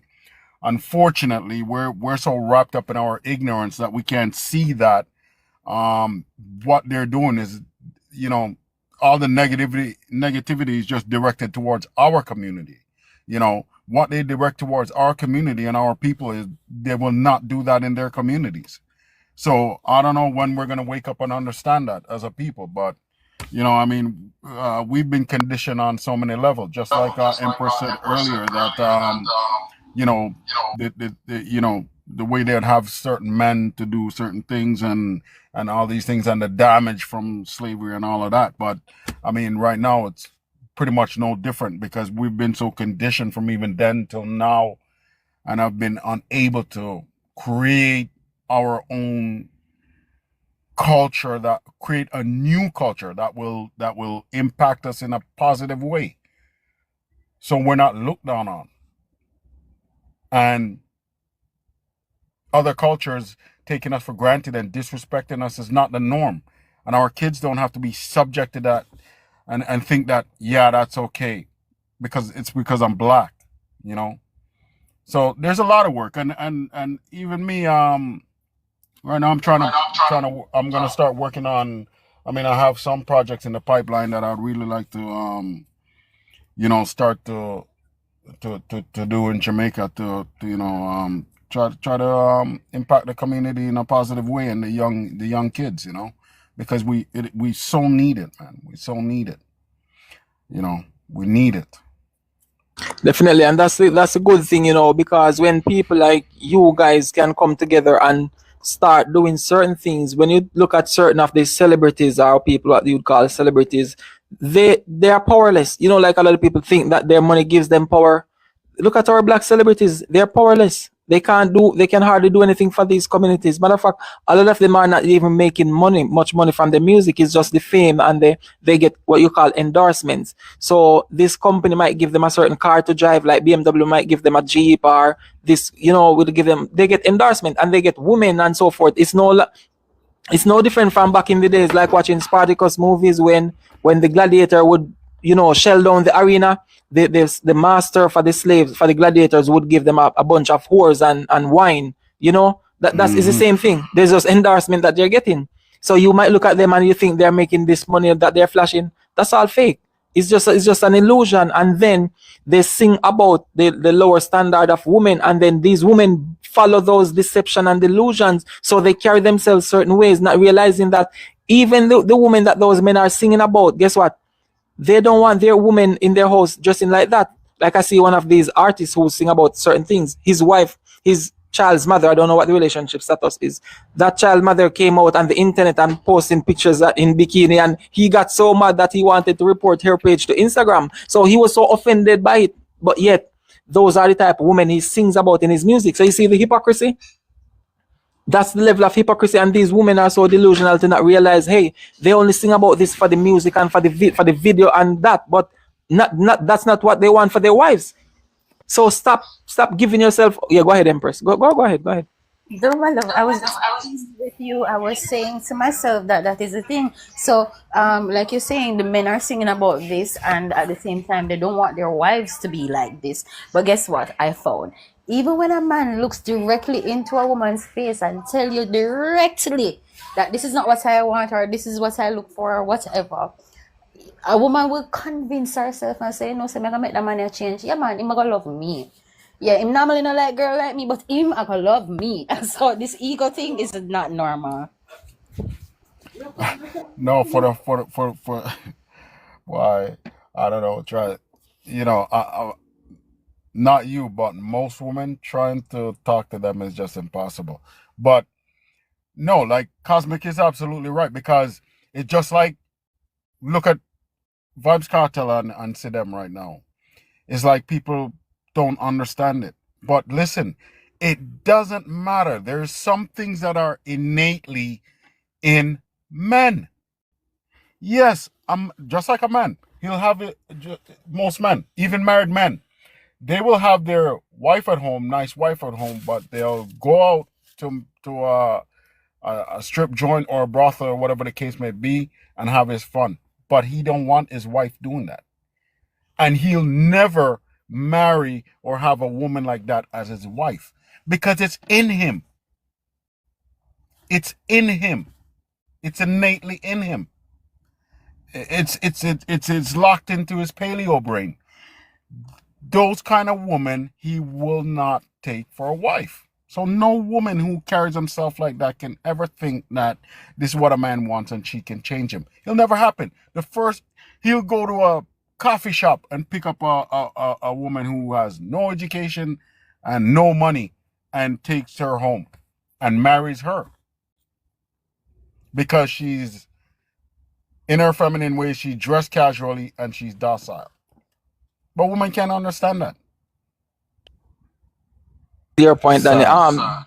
Yeah. Judith, would you like to come up and elaborate, expound on that point that you made? Judith says, men say they don't. Men say they don't want something, but that's exactly what they want. He just don't like his authority challenge in front of people. Judith, would you like to come up for a minute and just to expound, and you can go back to what? Okay, yeah, let her explain. Yeah, go ahead, Judith. You're on the floor. I'm gonna talk, but my baby, he's still kind of loud, so I'm gonna go back down. But what I'm saying is, for example, just to speak on like Hebrew men, I've seen for a fact that they say, "Well, I don't like a woman to talk back. I don't want them to do this, and I don't want them to do that." But soon as a woman show any form of backbone, they automatically they submit in a way. They actually start to like it. It makes them feel some type of way. Or like how men sit up there and say all day, "Oh, I don't want a ghetto woman. I don't want this. I don't want that." But as soon as they see that woman, they prefer that woman over the good woman that they have at home. Or even if they have a good woman at home, they constantly go out and get the complete opposite of what she is. Men say they don't want something because of them wanting to actually appeal the public eye. It's not that they don't want it, they do, but they don't want people around them to actually start and pretty much judge them. They don't want to be judged because that's something that they like. Even when it comes to, like, for example, even men to say, "Oh, okay, well, I want a woman who's shaped like this and she has to be like Coke bottle shaped," or however it is. But in all actuality, he actually like a big woman. Like, men say the complete opposite of what they really want. Some men. Some men, but I get what you're saying, Judith, where they're living in this kind of dual world where okay, they know that their friends are gonna say, "Oh, you end up with a girl like that," when really and truly that's the kind of girl that they're really attracted to. And so they may have a wife that is polished and more acceptable to society, but really and truly the woman that they want is not really what their wife is presenting. That's true. There are some men who are like that. But also it is very funny to me that we really don't seem to get the fact that we have to really look into ourselves sometimes, men are just like how I think everybody always are able to see the red flags. We just decide that we don't want to acknowledge it, we make excuses for it. We will see it. It's just that we're not acknowledging it. And so the thing is, it's nothing wrong with knowing that, okay, this is my preference and this is what I want. But sometimes men don't want that. They just want something different. It's not that they really want that kind of person. It's just different from you. It's nothing special about the person. It's just different. I mean, I feel like that's more of something that women tell themselves because a woman feel like, "Oh, okay, I'm a prized possession," because of, again, you fit the ideal of what you feel like a man want. When in all actuality, most men, depending on how they feel about themselves or how they actually feel, period, they actually want the complete opposite. You're just somebody that their mother or their father actually adores. That doesn't mean that they actually like you. I've seen many men home and literally miserable. They don't like being there. They don't like this woman, and this can be the perfect woman. So that's something that most women tell themselves, but in all actuality, it's complete opposite. And the point and that hypocrisy that Judith spoke about, I'm going to go back to what Empress mentioned about Paul. Paul said in Romans 7 and 16 or 15, where he was saying, that which I do, I allow not, and that which I would not do, that I do. So a lot of men will say, "Oh, I don't want a woman with just like this or look like this and whatever," but they will have the woman that they want. That I want a natural woman, humble, quiet, and so forth. But I'm gonna cheat on you with the woman that I don't want. That's the hypocrisy. That is lacking self-awareness, as Danny would say, emotional intelligence. When men lack when people lack that self-awareness, they become hypocrites to their own selves, their own decisions. So this is why sometimes it's not good to change for a person. You know why? You need to know what you fall in love with. Did you fall in love with this here, or did you fall in love with an idea or a project to be worked on? And then, because sometimes you get lost between the two, right? This is what I want you to look like. But then remember, you fell in love with this. No, you change the person completely to this. Then you said, okay, this was not the person I fell in love with. So we are struggling with this, both men and women. So we need to be grounded in what we actually want, what we fell in love with. Because when you go just down to the physicality, that's going to take away so much from the relationship. Danny, I see you wanted to say something, so I'm going to let you go ahead and then I can come back. You wanted to speak, Danny? Yeah, because you're mentioning something there, but here's because you're saying awareness. Yes, awareness is so important. Like, listen, I'm a man. I used to operate in a lower form, right? Now, you see, the problem is, and I see it all the time. I listen to a lot of relationships talk and all of this, and you can come to a conclusion from all the arguments, right? Now, if a woman is going out there and pick up a man who was in his lowest form and all him want is a beautiful woman, a sexual, just like the young lady here said, oh, a woman with thick thighs and whatever the case may be, that man is operating in his lowest form. He's not looking for love. He might have come across a woman who has really tickled his fancy and he's like, yeah, you know what? I think I love her. I'm going to marry her. But what do you love? What is it that he became attached to? He doesn't even know. He's attached to a feeling. Love is not a feeling. That's what people mistake. Love is not a feeling. Whether it be man or woman, you hear women out there, they look, and this is such madness. Oh, I'm looking for a man 6'2". He has to make $250,000 a year or more, or this. Where are you gonna? Is that gonna give you love? Even let's say you'll find it, even though it's almost impossible to find. Let's say you find it. Is that love? What makes you think you have what that person wants? And if that person is only coming at you for your body and your looks, how long do you think that's gonna last for? It's not. This is what people lack self-awareness. Now, look, I was a perpetrator of that. I've dealt with some beautiful women that I even took as my personal woman, and then I find, say, boy, these relationships aren't working out. But why aren't they working out? Because I found that you're always looking for these cute, good-looking women, and enough of them, they're shallow. They don't even know themselves. They don't even understand themselves. Until I realized too, hey, you need to stop like hunting down these women because they lack self-awareness too. They don't even understand themselves. And what happened is relationships in those is from that frame, it just doesn't work. You have to, even my daughter, you know what I teach my daughter? I teach my daughter, I don't tell my daughter all the time that I love her. No. And I break it down, I explain it to her. Because I don't want her to associate love with a word. Someone tells you they love you, that doesn't mean they love you. You'd hear a woman even say, oh, he told me he loved me. That's a lie. That's not love. That doesn't indicate love.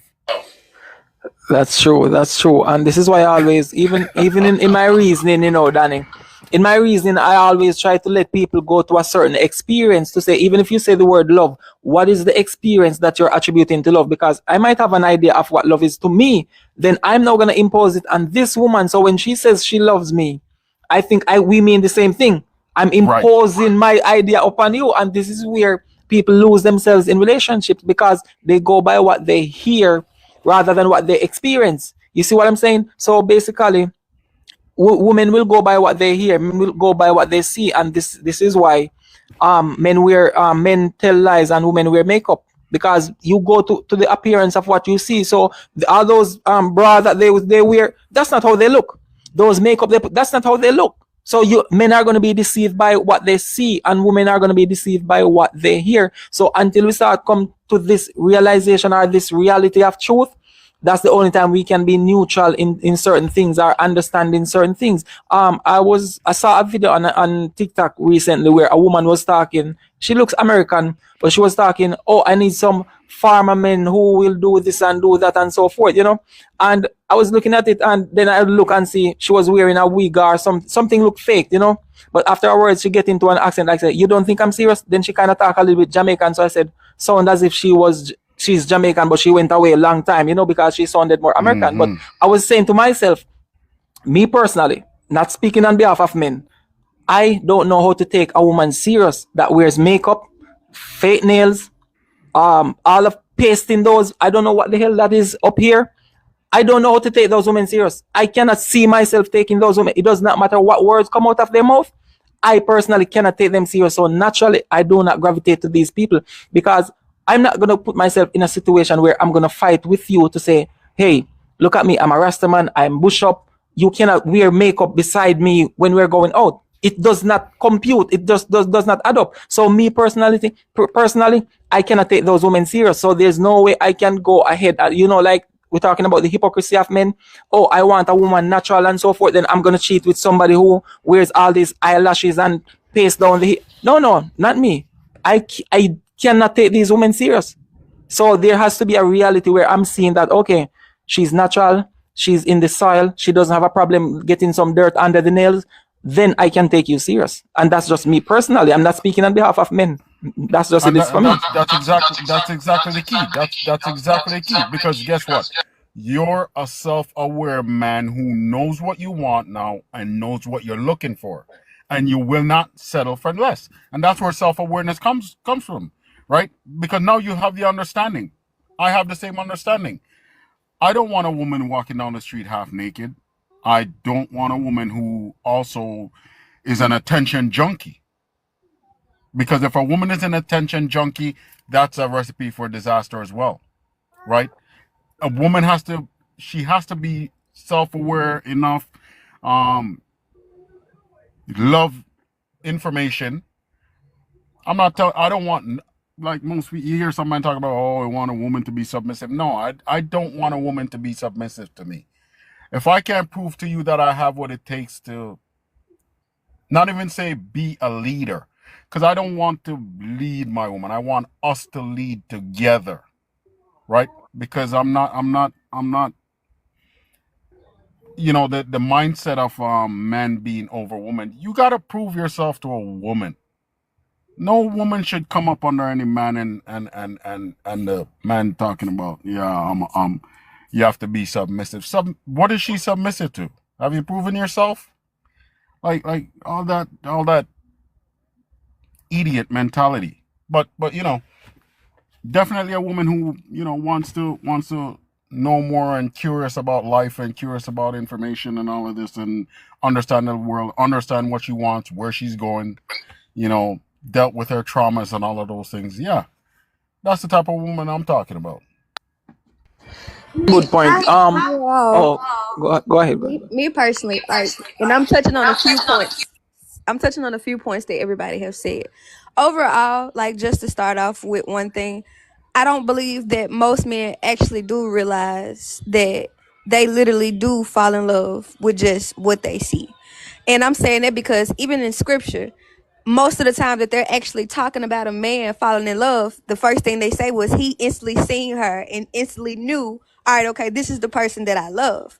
It was more of he didn't know anything about her. He didn't know if she was self-aware. He didn't know what she was taught. He didn't know anything. All he did was see her and automatically think that, oh, okay, this is somebody that I love. Most men literally do fall in love with what they see.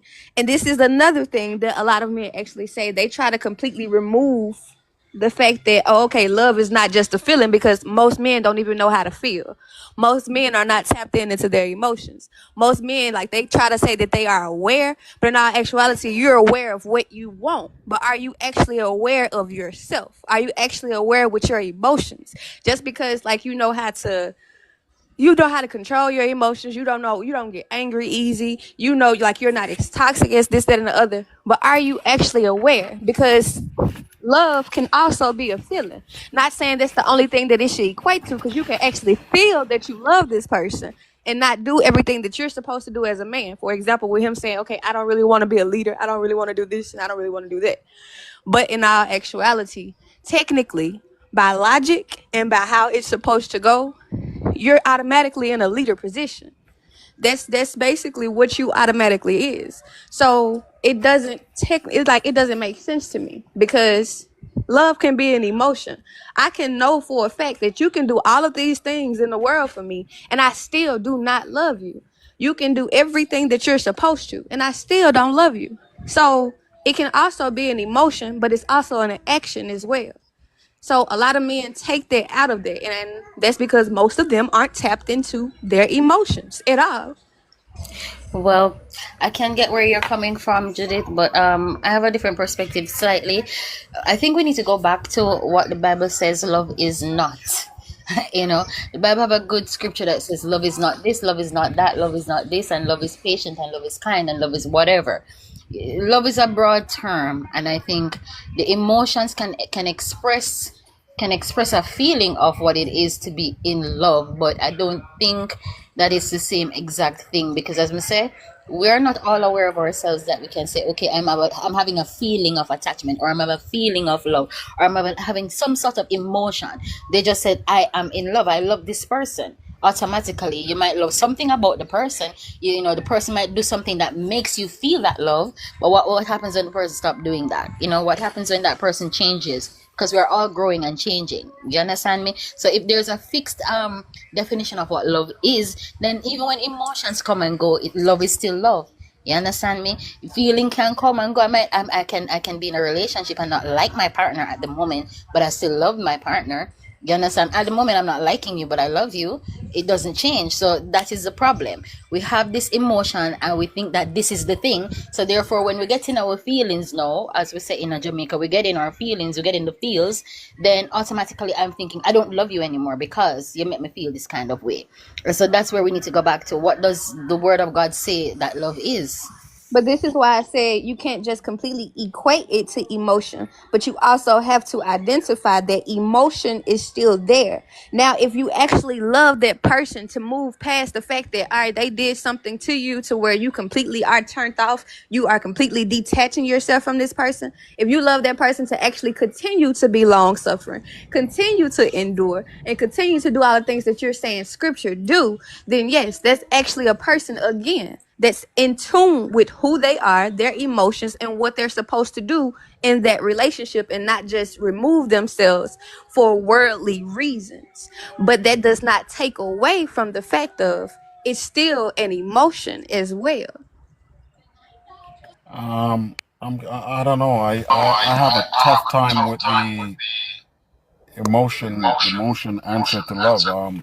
Part to love. Like I that is, to me, that is so surface level that that's part of the reason why you have so much problems today when it comes to relationship, because people are operating on in the field of relationship from an emotional standpoint. I see you, I like you. We do this and together, we hang out, we have fun, and it's great, and it's good for 3 months or whatever, and then it's like um some people might think they're in love with the person or whatever the case may be, but no, that's an emotional attachment that you end up building, because Yes, love is Danny. deeper than that. Love is deeper than that, and that's why you find after, in some cases where people are together for maybe 3-4 years, or whether it be even in marriage, person gets up and say, you know what, I don't want this relationship no more. Well, why don't you want it no more? Well, I don't love you anymore. Well, you never loved the person in the first place, because love is not something you get up and you just throw away one day. Right, you see a lot of that on YouTube now, like with the women in their 40s, So that's a good point. What Judith mentioned about seeing the person first time. But then we had communities. So, for example, if I know Danny and is a man that keeps his family in order, like the scripture says, Abraham, he knows Abraham, he would keep his house in order. I know that if I go to Danny's house and I take any one of his daughters, I can instantly love them because I know how Danny grew his daughters. So that's what happens when we had communities. So this is why our parents would be involved in our choosing of partner, because if, for example, if my son wants to take a wife over there, I can say, hey, don't mess up, don't get any form of involvement with that family over there. I know the family history. My son doesn't know them. So I said, go to the house, go to Danny's house over there, take any one of his daughters. It doesn't matter. He can fall in love with the person, because the love goes beyond the emotion. It goes to the morality of the person, the all of these principles, standards, the values, the way the person conduct herself behaviorally, the Character. wisdom and the character. Right. So love has to be about a purpose, because if you make it about the emotion, it's going to end up just like you explained about the emotion. When that emotion comes to an end, and guess what? People emotions swing instantly. This moment you're in this mood, and then you love the person because of the mood you're in. When that mood changes to this mood and you're not self-aware, and then you identify yourself with this mood, oh, I don't like you, I don't want to touch you, don't touch me, I don't. You see what I'm saying? That's what emotion does. That's what feeling does, because a feeling is just what? A mixture of sensations in the body and thoughts in the mind. You're trying to narrate the sensations in your body, and that's when it becomes a feeling. So all of that cluster or collection of feelings and sensations, you lose yourself in it, and then you don't know how to relate to this person anymore. The person that you were so funny loving with a while ago, is like you become bipolar to that person. That's what emotions does. So this is why a man has to have the knowledge now to deal with that person from that standpoint. But from emotion standpoint, you're gonna have create a lot of conflicts in relationship if you're trying to do that. Expressions of love is different. If you're dealing with expressions, then you can talk about emotions and what you call it, affections and stuff like that. Those are expressions of love, but the love itself is more purpose based than preferences. How do we discern between love and attachments? Judith, would you like to discern? Go ahead. Yeah. Basically, to deal with what you're saying when you said in the Bible that back then that they actually knew, in all actuality, what people have to start doing, people automatically think the further back, the better everybody was. When in all actuality, it's been messed up for years. What's going on now, what's going on then, is just very televised and publicized now. So even like why you like to bring up the actual person I was talking about when I said they seen it. In our actuality, Leah and Rachel were two different kinds of people, and they didn't know exactly how they were raised because they had different guides. They had different guides. They had different things going on. So it was never that, oh, okay, I'm aware of what this person is teaching this person, because he was not aware. He did not know that. He knew he had a kinsman. He knew he had an uncle that stayed outside of a certain place, but he did not know exactly what his uncle was teaching his children. They came with other guys. They came with other beliefs. Our beliefs at that time weren't even 100% established. We were still becoming a nation at that time. So that was not the case. It strictly went off. He seen what he wanted, and that's what he wanted. Because if you actually go deeper into the scripture, Leah would have been the one who would have actually fit the purpose, as you say, because Rachel was a whole different ballgame. She really wasn't but basically what the Most High would have felt that should have fit that purpose, from what I read and from my understanding of those scriptures. And again, because everybody seemed to think that when I'm saying emotion, I'm just completely relating it to a feeling. First of all, if you truly love a person, regardless of what's being done, that emotion or whatever you want to call it, that does not go left. That does not leave. That doesn't go anywhere when you truly actually love a person. Because again, it's more than just an emotion. But to actually say that an emotion is not there because most men have not actually felt that emotion does not actually equate to anything. You cannot say that.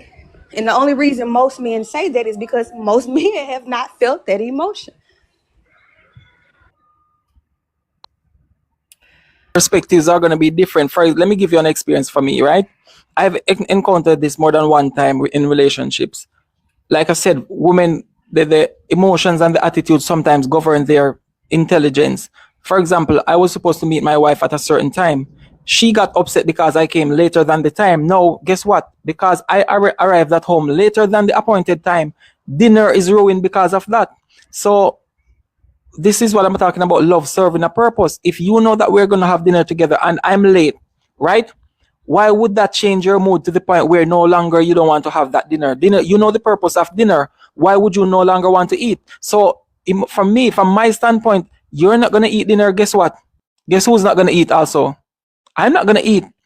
So she learned in that moment, but if I was to nurture that emotion and that behavior, guess what? I would be losing my standard to do what? Please that emotion. So no, the purpose has to be stronger than the emotion, because when love is really the care in the relationship. So when you love a person, guess what? It does not matter what your state of mind or state of mood is, you're going to do what the roles that you are to fulfill in that relationship. So if you know that we're going to have dinner together and you know what dinner means to me and to us, because I've showed you it, that means if your mood or your emotions get altered, guess what we're still going to have today? We're still going to have dinner.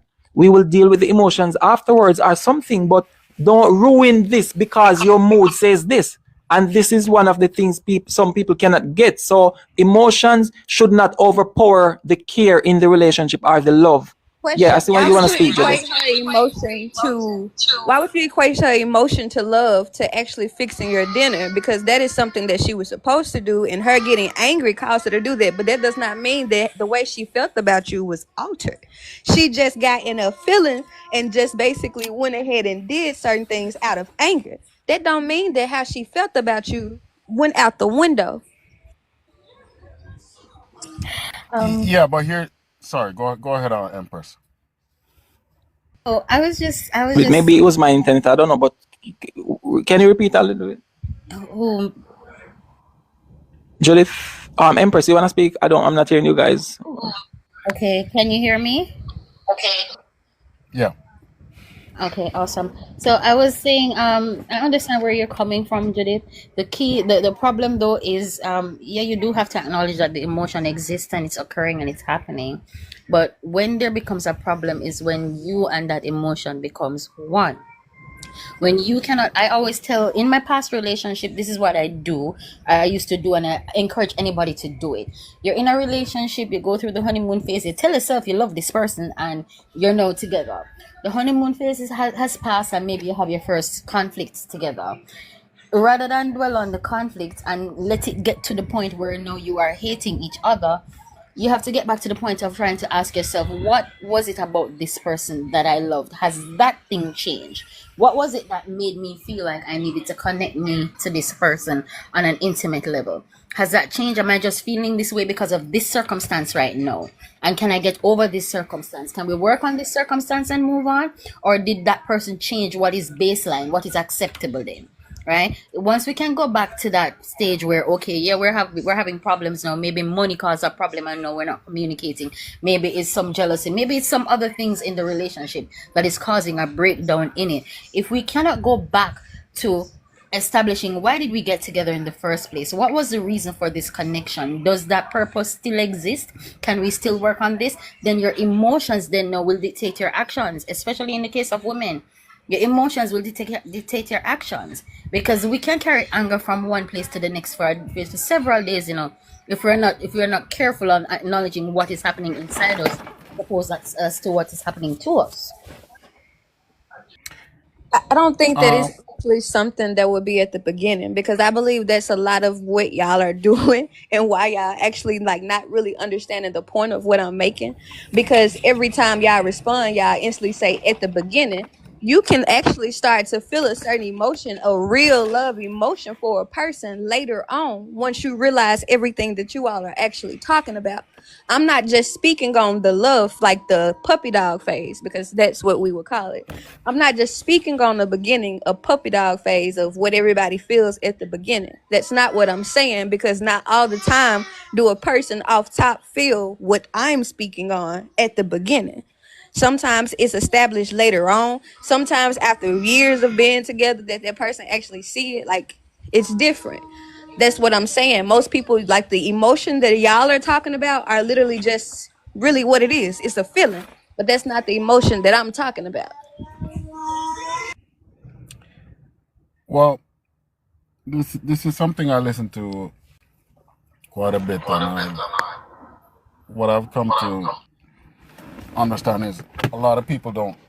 Well, this is just my opinion anyway. And this is why I never like hearing the word emotions when it comes to when people are talking about love, because it's not an emotion and it should not be affiliated with emotions. When you love someone, my idea of love is to be of service to someone, to be of service to your the person who you choose to be your partner in life, right? And they must demonstrate that same ability towards you. That's what love is. Because now, even as Cosmic was saying just now, um, the young lady should not be upset if you came home late.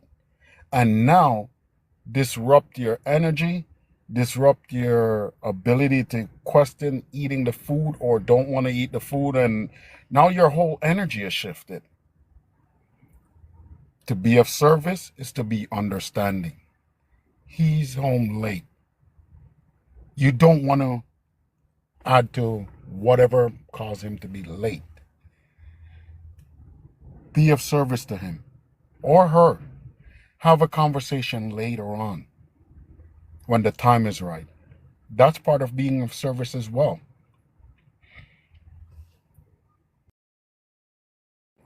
Because you're concerned about the other person's feelings and well-being as well. That's what it means to be in love and to be of service. Is to be of service to the next person. Not wanting to see them hurt, not wanting to see them stressed, not wanting to... You want to be the person who can make their life better. Pretty much by any means.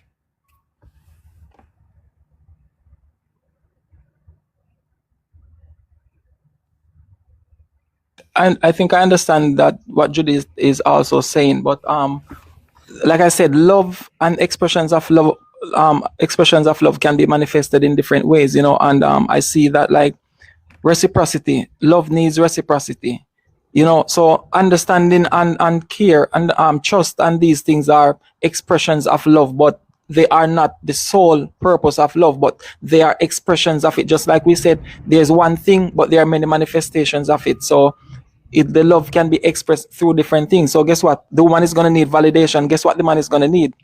The man is going to need approval. So these are the expressions of love that balances. For me, these are the expressions of love that balances the love itself. You know, and it's just like freedom in a relationship. Love needs freedom, but it needs to be what? It needs restriction. So if you know the type of person that you're with, you know that, okay, I can give you a certain levels of freedom, but I know that, okay, I gotta keep you in the grip right there. You gotta know what levels of restriction to hold tight to and what levels of freedom to give. So love needs different expressions to balance the love, otherwise it goes outside of the confinements. You know why men stick around in a relationship? And when a woman, you know that when a woman tells a man she loves him, it doesn't matter to the man. And the reason why it doesn't matter to the man is because men see love through respect. Respect is how men see love. Listen to a man anytime you hear them talk. If the woman don't respect him, he doesn't believe that she loves him. Because you cannot tell a man, I love you, and he accepts that. No. The only thing men equate with love is respect from a woman. Exactly. That's these are the different expressions of love that I'm talking about. So the woman gives you that respect, shows you that respect, and that manifests in how she conducts herself behaviorally, morally, wisdom wise, and so forth. So at the end of the day, you have some women who don't understand. So guess what? Your boys come to check you, Danny. That's the moment your wife wanna come and throw the child at you. Come on, where's the respect? You know that his boys are here. Why would you even do that? You see what I'm saying? So it's the same way. Go ahead, Judy. And this is for everybody because I want to see everybody's point of view from it. So I actually want everybody to take time to answer it individually. Speaking with Rachel and Leah, why did the Most High actually see differently, like the care? Because if he just equated to how a man did or what the purpose or however, like if he just equated the love and respect to that, why did he make a difference on the love that was given to both of them? Why did he acknowledge the love that was given to both of them if he did what he was supposed to do as a man with both, and they both showed respect to him and they both did everything that y'all talk about? Why did the Most High see those as different?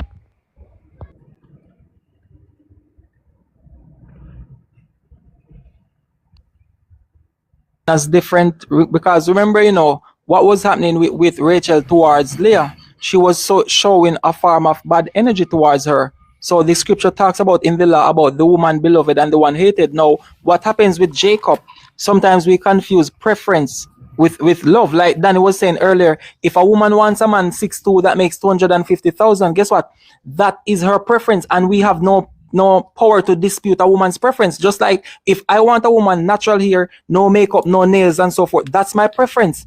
So you cannot go against a person because of their preference. So if Jacob had a preference towards Rachel over Leah, that's Jacob's preference. But the love itself, guess what? His love towards Leah never changed. He fulfilled his role as a husband. He did everything. He stayed within the confinements of the marriage. So love, you remember, you don't have to like everybody, but you know what you have to do? You have to love everybody. So Jacob showed that excessive care for Leah as much as she was not his first preference. The hatred from the sister was why the Most High did what he did. He closed up her womb, Rachel's womb, and he opened Leah's womb. So I don't know if that answers your question or if that's actually what you were asking, but I hope I understood your question clearly and answered. So you tell me if I answered your question, if I understood your question.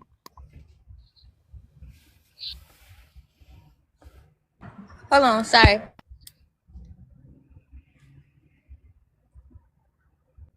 In the way that I would have expected you to. But in all actuality, that's not that's not the reason. Not only was he acknowledging of what Rachel was doing, that still had nothing to do with him acknowledging exactly what the man was doing, because you still went to the fact that one was love and one was hated. If that was the case, that had nothing to do with Rachel being the one, like that had nothing to do with Rachel actually loving her or hating her. So that didn't equate to Rachel.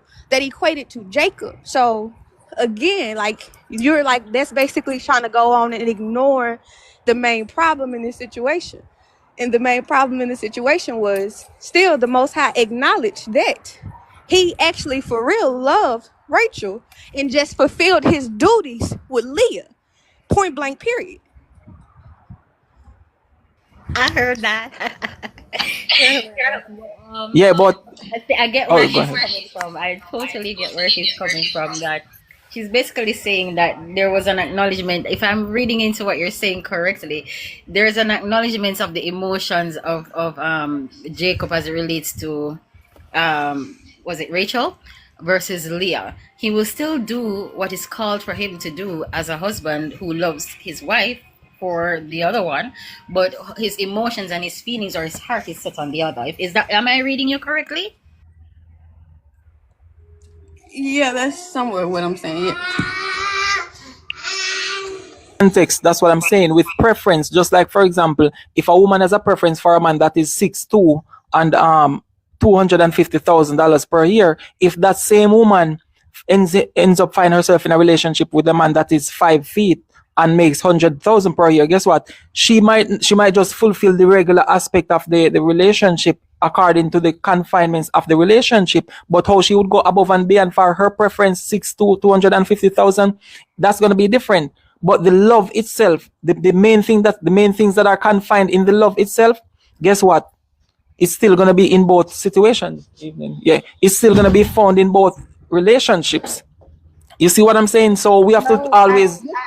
I have it. This is my only problem, because I really want y'all to understand. Fulfilling the purpose is one thing, but still it is shown and has been acknowledged by the Most High that he did not love them both mutually, and he still fulfilled his purpose with both mutually. Even with the preference being there, the Most High didn't just acknowledge the fact that, oh, he had a preference. Like, no, that's just in a way, and this is what I'm seeing of you trying to get it to a point to where basically of what you're saying. But in all actuality, in that scripture alone, it doesn't even amount to the same thing, because they even go back to Sarah and Hagar, which was kind of different. But in all actuality, it still had something to do with, Abraham technically didn't care anything about Hagar. What was being done was that he was trying to basically bring forth a seed. That was it. That was all. But with specifically, because they were of his kin, with Leah and Rachel, he literally cared about one and did not care about the other. He only did what he was supposed to do. And you can sit here and say preference all day long, but that's not exactly what that was. Like, he wanted who he wanted, true enough, but he still did not love Leah.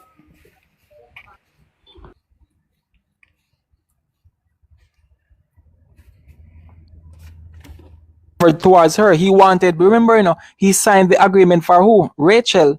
The father caused him to get drunk and deceived him with giving him the wrong daughter. So this is what I'm saying though. Love will make you do according to what you're supposed to do in the relationship. So guess what? If you love me, it doesn't matter what happened. If you know that I'm supposed to get my dinner and we're supposed to eat that dinner together, you know what the love is going to let you do? It's going to let you fulfill that role. So this is what I'm saying now. When preference overrides the love, we separate for minor reasons, because that's what preferences do, and emotions tie in mostly with our preferences. So if she had that love that was not limited to her emotions, guess what? She would have still prepared the dinner, still have that good moment with me, and we would have a beautiful evening despite the different state of emotion. And men do this too. Let me give you an example. This man was out with his woman. He was insecure, jealous, and have those type of mindset, right? The woman was facing a certain direction where it seems as if she was looking at a man, but the man was just in that position. She was not looking at the guy. You know what her jealous boyfriend does? He wanted to fight right there and then. He did not contain his emotions and wait until they get back home to say, hey, I saw you like you were looking at this guy. Was that what you're really doing? He did not do it. He acted on that emotion right there and then and destroyed that moment that they were out. So this is the lack of awareness I'm talking about. So we have to understand that emotions are different expressions of different things, but the love itself is superior. Love comes with a care. Love comes with a respect. So the respect will prevent the woman from doing certain things. The care would prevent the man. Self-awareness is the key. It's always going to come back to the same thing. So we have to always distinguish between what is a preference and what is actually love, because you don't have to like everybody. I mean, but you have to love everybody. So love let you look at the bigger picture. Love causes us to serve an ideal. Just like Danny says, he wanted to come to Jamaica and do some program for the children. That is the care and the love that he has for the younger generation coming up. It serves a higher purpose than just your own emotions. You see what I'm saying? So we have to see that reality. Shalom, First Lady, welcome. Yes, Empress, is a preference. Self-awareness is the key, as you mentioned. So all behaviors are going to go back to one thing. How aware are you of your own emotions? How reactive you are, or do you respond to your emotions? It's always going to go back to the same things. We should understand that our moods are not us, our emotions are not us, our thoughts are not us, our feelings are not us. So until we're able to separate them, we're always going to have conflicts in relationships. And that's where it's always going to go back to. Go ahead. Because your emotions are being dictated by outside forces. So you have to deal with that, or else no relationship is going to work. And you have to understand that. Dealing with someone from a emotional standpoint, or yes, just like you're saying, preference is operating from an emotional level. It's like I equate it to the same thing as, all right, I want this, but I need this. Which one is more important? Is it your want or your needs? You see, and your wants are more connected to emotions. It's what you like. Whatever you see you like. Whatever you see and you like. That's your wants. It's not a necessity. Exactly. Though that's the good point. And I'm gonna go back to one of my narcissistic relationship. I mean, a relationship with my covert narcissist. Some people like this make up sex, right? Anyway, this person was a narcissist and so forth. So when we used to have our fights, guess what? When it's time for sex, she always wanted after she does a bad behavior. But I did not know at the time that was a narcissistic supply for her. But apart from the sex, like when we have our arguments and so forth, guess what? When I'm trying to communicate her behavior, she would want to come and bombard me with love and, oh, I love you, and I would stop her. I don't reinforce bad behaviors, but I did not know at the time that the sex after the bad behaviors was a form of reinforcement. So when I understood that, oh, you have a pattern of starting a fight and then want sex afterwards. So I stopped doing that. And man, I'm telling you, it was as if Oh, I thought.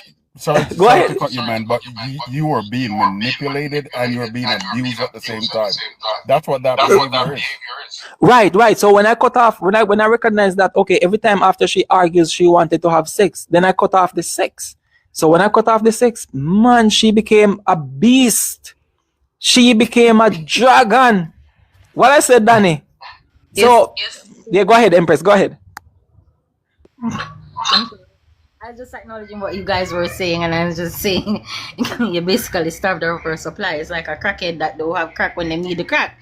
So you're gonna drive somebody crazy doing that. But I can see where it does cause an issue in relationships as well when you identify that there's a pattern of behavior that someone probably they themselves don't realize, they don't recognize that, hey, I have this pattern of behaving this way and this is what is always the result of it. So if you are not grounded in yourself enough to be like, okay, I recognize this, I'm not going to feed into this energy, then it's going to take you over. Man, those people are just evil. Evil. That's a whole different level. That's beyond evil, Danny. I'm telling you. Okay, the thing with the overt narcissist and those malignant or whatever you call them is that their behaviors are obvious. The thing with the covert is that it's like this water here. It's going down, but you don't realize it's going down. The water is your energy. It's getting less and less, and you don't realize it. You see, so she used to do so many things because, like I said, she's a covert. You know, and if you are not conscious of those behaviors, man, it will consume your energy without you even knowing it. So Is that how you develop your consciousness? Is that what caused you to develop your consciousness?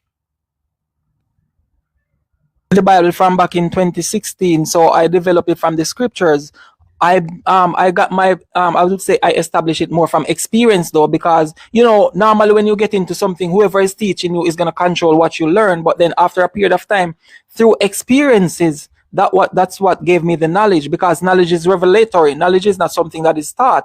So I was having experiences and I started to say, but wait, my experiences is not computing with what they're teaching me. For example, with eating conch, right? I learned that forgiveness is that, okay, you do this sin, you go and pray and ask for forgiveness. So one day I ate the conch. I used to eat conch a lot. And then I understood that I should no longer eat these things. So when I went back and eat it, then I'm saying to myself, so hold on. I eat the conch now and I should go back to the Father and pray again and ask for forgiveness. So when does this cycle end? So my experiences was what opened my eyes, not the things that I was taught. So I had to unlearn a lot of things that I was taught, and then I start learning. And then just like I'm talking to you guys now, from your questions, guess what? I'm learning from your questions. So this is why you notice that when you guys speak, I turn off my microphone, because I want to also analyze what you're saying and, you know, be able to look into it. So I was learning so much from teaching. So I was already aware of certain things. The only thing that beat me with the narcissist was I did not know this sex was a form of narcissistic supply. But when I realized the pattern that, okay, she does it every time, I stopped it immediately. And then afterwards, after we separated, because I only stayed 1 year in the relationship because my principles walked before me. You know, some people spend many years in it. No, my principles walked before me. You see what I'm saying? So I did 1 full year and that was it. You're lucky. 1 full year. Yeah, I'm lucky. Relationships. Yeah. I was in mine for 20 years. Covert narcissist. But I started picking up on the problems about actually I started picking up on a lot of the problems earlier, but I dismissed it. But once we got in about 10 years, I started saying, nah, something ain't right. But it took me a while to lock in. And then within the last 5 years, because we're separated now 1 year now. Actually this week here make 1 year. But when I start to really like lock in and find myself in a whirlwind, 5 years now, then I stayed around because of my kids. Because I wanted to leave the relationship, but I stayed because of my kids. Because I didn't want to abandon my kids. And still I don't abandon my kids to this day, but I wanted them to get older. Let me just add something there, please, if you don't mind. Sorry to interrupt, No, but I know I just wanted to say it would be, from my perspective though, it would be you abandon the woman, not your family, not your children. And this is sometimes when we don't understand the situation, being in it, or don't look at it clearly. But this is what happens in a lot of relationships. People don't understand that the woman did not walk away from the family. She might walk away from that man, or the man did not walk away from from his children. He walked away from that woman. So sometimes we have to really be mindful of how we narrate our stories. It was just to throw that in. Go ahead. Sorry. No, but you see, my belief is you bring your kids on this planet, it's your duty and responsibility to make sure that their well-being comes first. And so I had to sacrifice myself in order to make sure that they grew up and that they're safe. And I would rather them be around me than anyone else. And I didn't want no one else to come around because I knew and understood her personality. So especially with my daughter, I didn't want no other man around my daughter. So I had to make sure I'm there full time until she's old enough, which she is now. Well, fear as well keeps us in a lot of relationships that are not good for us too. Usually the fear of starting over, the fear of letting go, the fear of a whole lot of stuff. Will keep us in toxic relationships for a very long time. We might convince ourselves of the reasons. I'm sure that it was good for you to be there with your wife because trust me, in this day and age, I wouldn't recommend that anyone allow someone else to raise their children in so much as they can still be involved in that life. If it's okay for you to be in the household while you all are going through your separation, fine. If it's not going to be a toxic environment for the kids, if you can coexist. If y'all can't coexist and you have to move out, whatever the case may be, you maintain a relationship with your kids. I believe that is the case. But fear is such a big thing in people's life that a lot of the times we don't even identify something as a fearful act or a fearful perspective. We don't realize that it is fear keeping us in these toxic environments. So we don't want to let go because we don't want to see that person happy with somebody else. Because if that person ends up finding a meaningful relationship with somebody else out there, then the problem is with me, don't it? If me Why? in a relationship with somebody, every day we cuss and we fight, and I be a problem and this and that, and then two twos now, maybe you're together for 5 years, 6 years, and they never get married, and then 1 year later, this person finds somebody else and married. You're like, what? Oh, what wrong with me? Like, something wrong with me then? Yeah. So we don't want to let go because we recognize the relationship is falling apart and it's not working for either one of us. But guess what?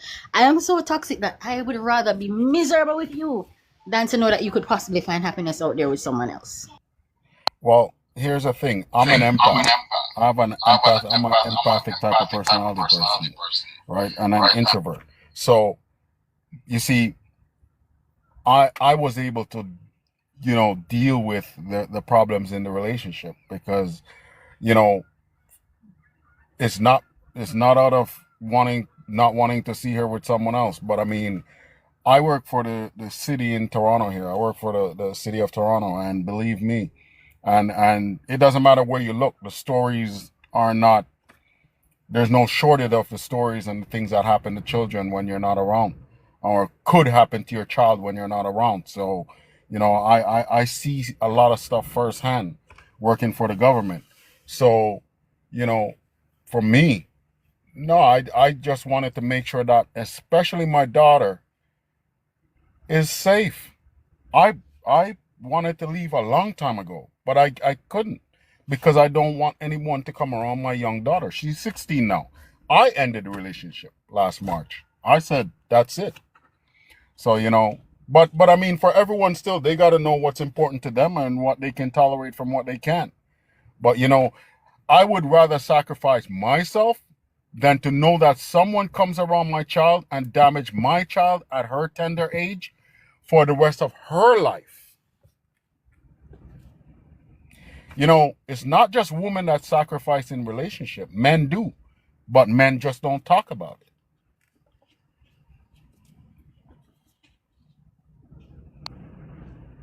it. To touch back on what Empress was saying about the fear, it was the same thing when my that person at the time was sharing her experience with me with her overt guy.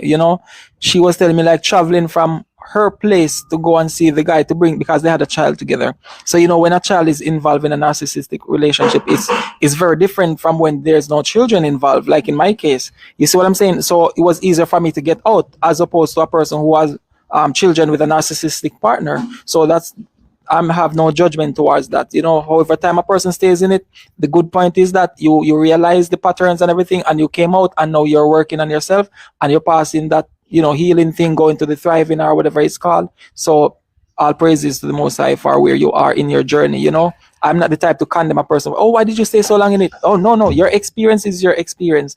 And like I said, children involved, that's a whole different thing. So back to what I was saying about her. She was telling me about her experience when she was driving to bring the child to the father. She said from the moment she got in the bus, matter of fact, from the moment she was leaving her house, it was tears in her eyes all throughout the journey, driving through parishes to get to the father. You see what I'm saying? So it was that fear that Empress was talking about. It was not her getting up willingly going there, knowing exactly what's going to happen. Like, you can prophesy how the day is going to play out with these people. You see what I'm saying? So that fear, every time she was going there to go back to the same abuse, the same patterns, the same everything. You know, I've talked to so many people, and to hear them say they were sitting at home waiting for the partner to come home to blame them. Because a lot of people were not accustomed to these patterns. They did not know what was happening. So they sat there. Right, so they tell me that, okay, the guy was there, and they came home and tell him that, okay, you did this and you did that. So they get so accustomed to it, so they start to wait at home for them to come home and blame them for what they did. I remember one time in my experience, I got up early and I went to the farm, like maybe 5:30, you know, and the covert that I was with, she called me from the home. She was at the house. And she started to blame me for some things, like, dude, I'm at the farm. What the hell are you talking about? You see what I'm saying? I'm at the farm chopping bush and clearing land, and you're blaming me for something that I'm not even at the house. So you can imagine, when a person is not aware, they're going to be focused more on what these people are doing. So I had that self-awareness from dealing with the scriptures, separating mind, body, and soul and spirit. So it was that knowledge that helped me when this experience was coming. That was what I used the Bible in that way, to separate mind, body, spirit, and soul. And that was what my help or my guide was throughout that relationship. That's why I could just stay here. I didn't care about whatever you're doing. The fact is that it's going against our relationship and everything. So I'm not going to be chasing after you. I don't even chase my liquor. I'm not going to be chasing after you. So don't run away and expect, okay, I'm going to come after you and ask you, why did you do this or what? No, that's not me. That's not me. You got to come back over here and talk to me. I'm not going to be running after you. Yeah. Twisted, man. The twistedness in the my daughter came along 4 years into the relationship, and one of the most, and looking back at it now, I mean, it struck me at the time, but looking back at it now, I was leaving to go hang with my friends one evening, and that time my daughter was maybe about 2 months old or so. And she took the baby and put down in the hallway and said she ain't taking him up at the condo where we were living. She's leaving her right there. And I had to turn around and pick up the baby and go back in the house. And boy, that kind of struck me that day. But I didn't realize that was the beginning of things to come. So, you know, trust me, man, the signs and the things that these people do is just unbelievable, man. Unbelievable. Whole different level. A lot of people are talking about the devil. The devil is down in the earth and all of this, or in hell. Man, the devil walks this planet. I'll tell anybody this any day. The devil walks this planet, and you better watch out.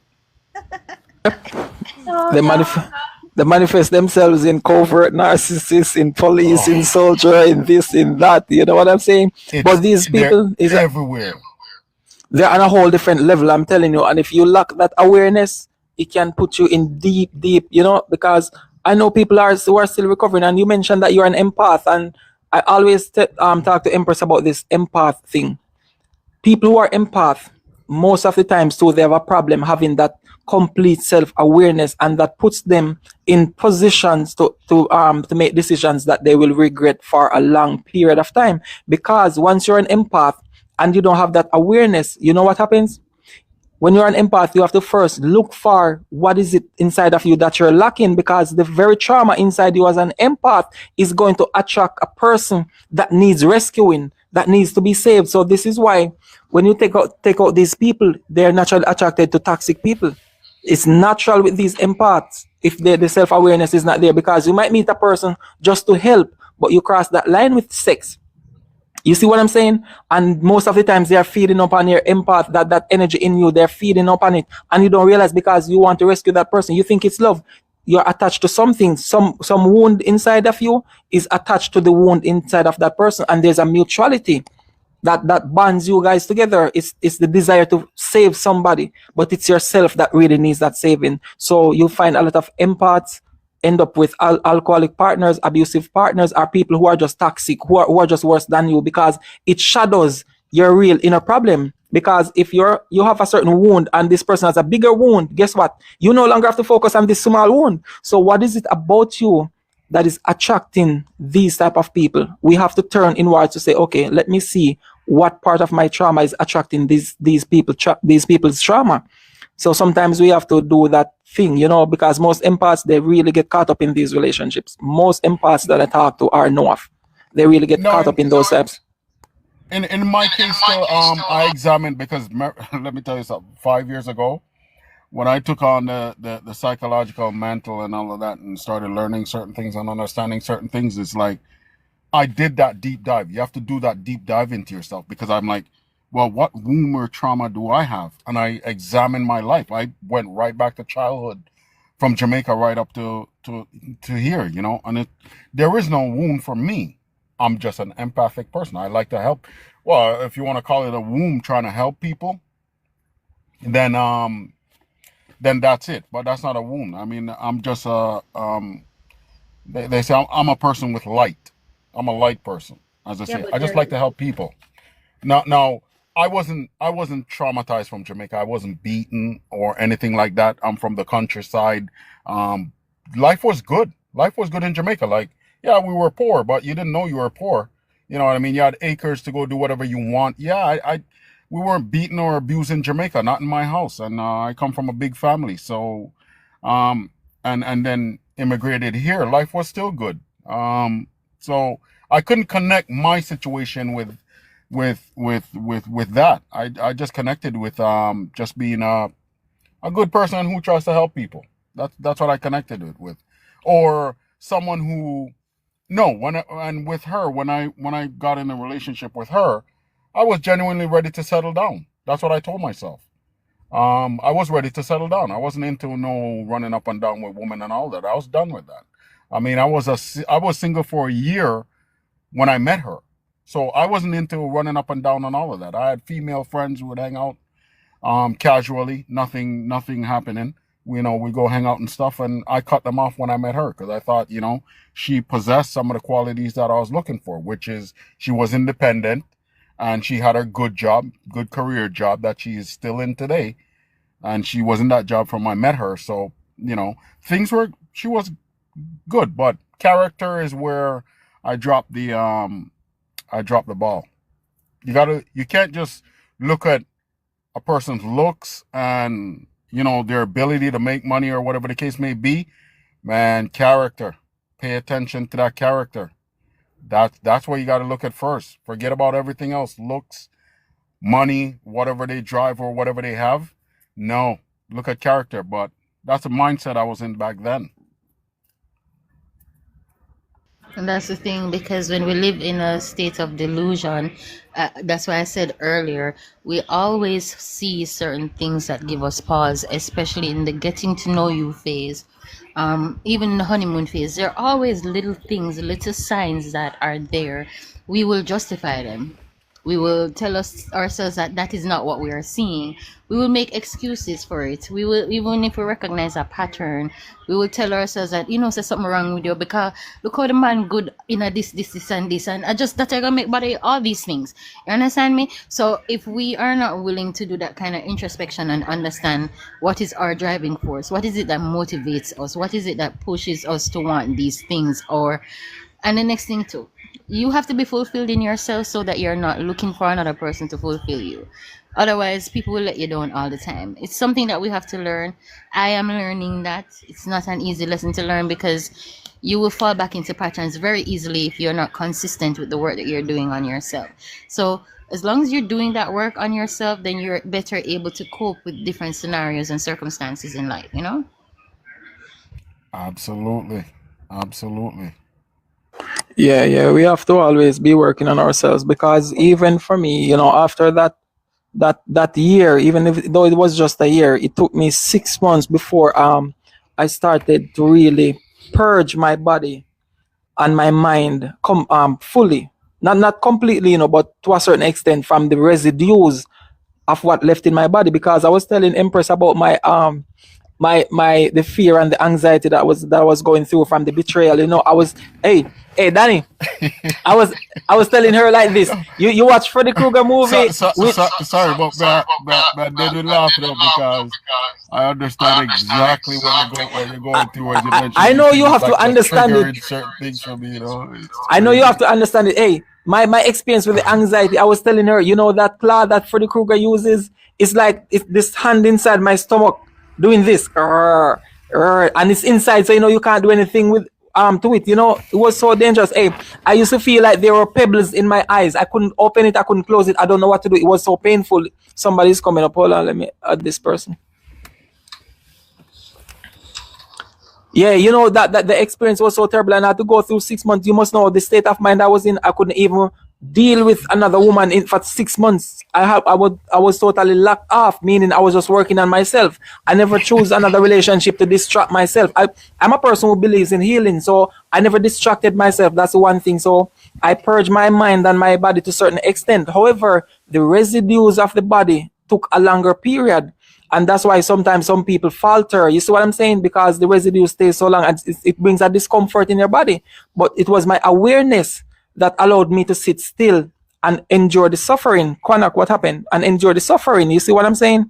So I went through it. So I understood it. And this is why I can show so much compassion to people who are dealing with it, are going through it, are, coming from it. I can relate to them because I went through it.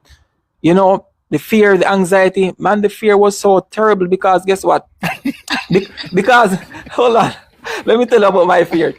You see, because remember, no, fear is when you cannot see certain things. So guess what? When she would fight and argue and so forth, I don't know what she has in her hands. Even though she never took up a weapon, never once took up a weapon. But guess what? I need to know for sure. So when I can't see her hands, if the place is kind of dark and I can't see her hands, that's gonna trigger fear because I don't know if this time she's coming with a weapon.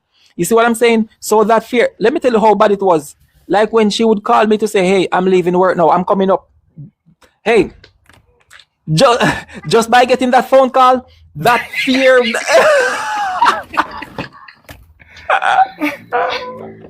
No, man. no, Yes, hold on there. that's Hold the on one there. who You see, when I was getting so destroyed that I would be fine at work, and soon as I come home, it's like a darkness over me. I wouldn't even say, I wouldn't like. She would work from home. She's worked from home for a long time because her company allowed her. And when I come in from work, it's like just anger and darkness over me. I wouldn't even say, um, good evening or anything. And then she like, oh, you can't even say good evening. I'm like, I don't even want to even talk to you. It's like you develop such a hatred towards someone that, man, a few years later, just like you're talking about with anxiety, I started developing anxiety. Why the hell am I developing anxiety? It's because your nerves are shot. Your mind is shot. Man, people exactly. got to be careful, man. Those people are yeah, oh my God. I don't wish someone like that on my worst enemy. Believe me. You have no idea the things I went through, man. It's just amazing that people like that walk the planet. And the thing about it is, a lot of men go through this, and a lot of men don't get the healing they need because a lot of men won't talk about it. A lot of them won't sit with themselves and acknowledge the pain and acknowledge the hurt. What they do is they'll be like, okay, I'm done with that one. Go on to one next one. Boom. You understand me? So they know they are carrying all of this pain and all of this hurt because we have a society that tell men that they should not have emotions or they should not show weakness or whatever the case may be. So y'all are going through whatever y'all are going through, and then sorry for the next one will come along if you really never get the chance to work on yourself and identify that, hey, this is done to you. It's not. You are not deserving of this. That doesn't mean that you should internalize this and let it dictate your life going forward. So that is the problem. Sad to say though that a lot of relationships are going to be falling apart just because of unhealed people getting together. You understand? And when you're in a toxic relationship, sometimes you're not even able to see the level of blindness that you're under because you're so close to the light that the light blinding you not even realize that you're blind. In the midst of this thing going on here, you can't even see it. I have a friend of mine that said to me he would be on the road working the whole day, all night, finish work all after 11 o'clock, go out the road, spend some time with him friend them till after 2 o'clock, and him good. And the minute him approach him house, it's like darkness, it's like anger, it's It's like no lie. yeah, he It's literally no feels lie. physical pain. He will feel physical pain to enter his gates. It's as if somebody obey you, but you know, send nobody obey you, know, send the depression and the stress and the anxiety you're under, right? But because the minute you get the thought, okay, I forgot go home now. As you go home, as him go home, him tell me say, if him even go home 10 o'clock, Tuesday morning come out of the house again, him gone again. You understand me? Him can't sit there because he's unhappy. And him not leave. Him now leave. That's what I say, Oh obey. my. No, well, you see, that's what they call trauma bond, right? It's sometimes difficult to walk away for that reason, the trauma bond, because he's so used to the up and down, the hot and cold, the negative emotion and tendencies and behaviors. Hard for him to get out of it. People can be trapped into that. That is it. Because as me say, we are all living on autopilot. And if we're living on autopilot, and if our main aim and goal is okay, we have this bill to pay, we have this responsibility, we have that. Because remember, we're living at the system, and therefore, because we're living at the system and we're not take ourselves out of the system for one reason or the other, we have to be in the system. We don't have time to do anything called self-care. We don't have time to do anything called self-assessment. We're just going and going and going and going. So all of these things are put on the back burner until you hear so one man get mad one day and kill him wife. You understand me? Yeah, Or or one woman, himself. yeah, himself, yeah, and himself, or one woman decides, say, boy, she just go do some crazy foolishness out the road because nobody is dealing with these issues that we're going through. Hmm. And yeah, like you said, if men talk about it, they're weak. They're considered weak. So I mean, I had to deal with my problem myself.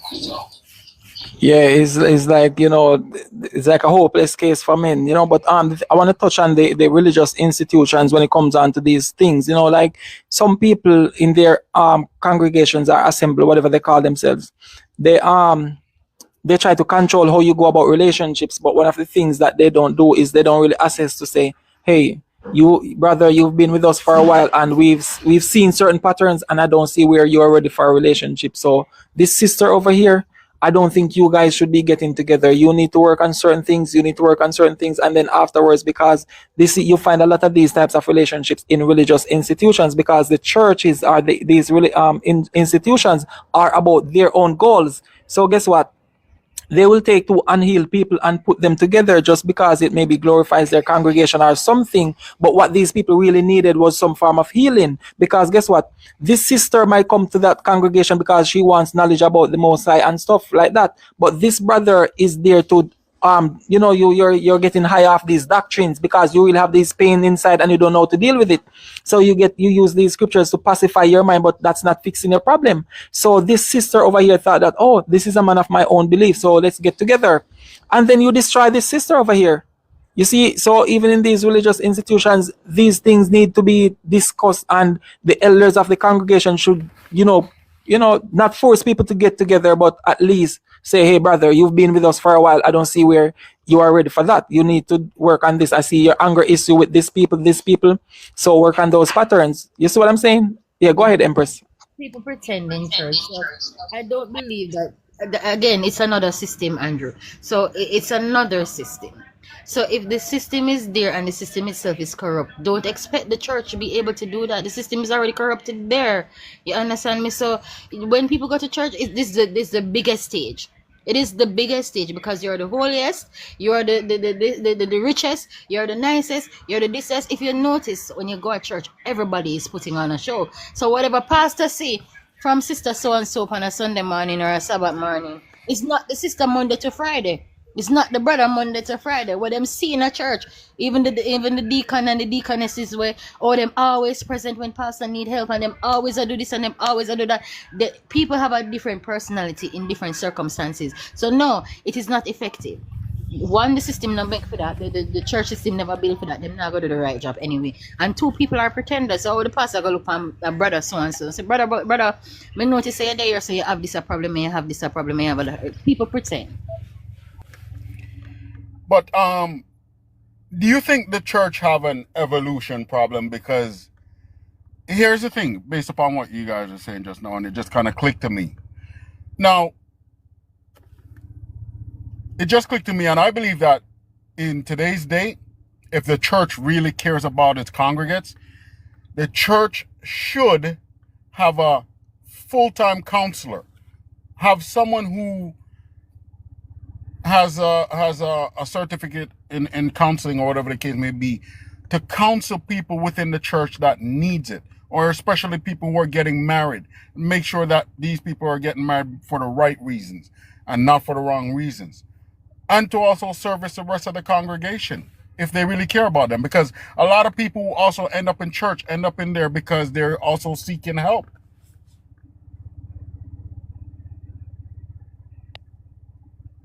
Empress said keyword should. Yes, it should have that, but it doesn't. Even the same thing with me sometimes. I mean, I'm just one man, I'm not like established as a where I have a structure like that. But it's the same way, if I had a female working with me like that, I would be reminded sometimes, hey, reach out to this person. Remember, this person was working on this aspect of her journey or his journey. Remember, you need to give him a shout. Sometimes you need that reminder, because I'm going to be doing certain core things that is hard for me to keep up with. Hey, reach out to, because sometimes in that position, you need to reach out to these people, because when they're going through whatever they're going through, they don't always have the willpower to do what they need to do. So sometimes it's good if you have somebody, aka Anjo, did you check in with this lady that was supposed to do such and such? Did you check in with this guy? You see what I'm saying? Sometimes I need that reminder, and then I have to force myself to remember it. But sometimes I have so many things on my hands. You see what I'm saying? And then I'm not one of the persons who are always on TikTok, because, during the week I'm in the hills. So it's hard physical work I'm doing in the hills, only on weekends when I come about. So sometimes it's hard for me to keep up. And this is why I would like when they make the effort to reach out, but I cannot blame them for not reaching out or making the effort, because I understand when a person is going through depression, fear, anxiety, or whatever mental breakdown that they're going through. But it would be good to have a team. So yes, as Empress says, keyword should. These structures should have these things to look out for their people. We can't expect the same flawed system to fix, which is what we were talking about with the school systems and all of these systems, the science, the medical field, all of these things are true. So we need to come together to do this with our people, and they need to also help us to help them. You see what I'm saying? Because we're having this conversation now. How many people out there who need this conversation, who skip past it? I'm telling you, half of TikTok that overheard this conversation, they needed this knowledge, but they skip past it. Go ahead, Danny. No. I'm just chuckling to myself because, as you know too, a lot of people don't even want to deal with their issues. A lot of people don't want to face their issues, face their traumas either. So I get that as well. That this is why these people, they look for either people with low standards, or people that have toxic behaviors, or people who are alcoholic, abusive, or something worse than them. Because if I'm focusing on your problem, I can now blind myself to my own problems. You see what I'm saying? So this is why you have most of these types of, yes, because they fear the truth of them. Exactly. Because self-awareness is going to let you do what? Turn around and face your own darkness. You see what I'm saying? Yeah. Right, there was this movie, there is a series, Into the Badlands, where this woman called the widow, where she had to go into a certain meditation. She had to fight with her own demon. She was fighting with herself, because guess what? It was her own self that was holding her back. So it's the same way we have to go inside and face to face with our own darkness, and let that light prevail the darkness inside, and then we can have this ego under subjection, so we can go about things, creating more fulfilling relationships and so forth. But we're always going to be telling ourselves all these lies. Oh, the last relationship, the guy was so toxic, the woman was so toxic. Oh yes, but then you have a history of 3-4 relationships where they were toxic. What is it about you that attracted 3-4 toxic people? You see what I'm saying? I understand if you had 2, You did not have certain awareness and you had two. But 3, 4 toxic partner, no, you are codependent. You are codependent. You are hiding something. So you're attracting people with more mental problems than you. So don't tell me that you had 3, 4 toxic partners, something about you that attracted them. You have some explaining to do. You see what I'm saying? So no, I don't buy into those narratives and those stories. That's your story. That's okay, but I'm not buying into that. What is it about you that is attracting them? You see what I'm saying? We need to understand that a lot of us are coming from certain maybe childhood or whatever events happened, probably our first relationship where we invested our identity or ourselves in these relationships, and once that thing is broken here, you know what you would say, break my heart. It's a belief system that was broken, and we lost ourselves in it. So maybe we are carrying that trauma or that thing from that point. You see what I'm saying? Yeah. So you have anything you want to add, Danny and Empress, before we Man, close off? Go ahead. Empress, you wanna? Yeah, like no, man. What you're saying is so right. And listen, my advice to people out there, man. You know, get counseling. Don't be afraid. It's his best thing. And like you said, I mean, I had to do it myself too. It's into the darkness you'll find the things you need. You know, you gotta face a dark part of yourself. You know, that's where you're gonna find when you start to discover your what is ailing you or holding you back. Your life will change completely. Your life will just, man. Even the Definitely. sun is gonna look brighter. Exactly. I agree totally with what you said. And this is why I said, like you asked me, how did I get my awareness? What if it was after that covert experience? I told you, I use the Bible in a different way from most people. If you follow me, like, listen to how I use the Bible, I don't use it in that religious way. I use it about self-introspection, like you mentioned now, right?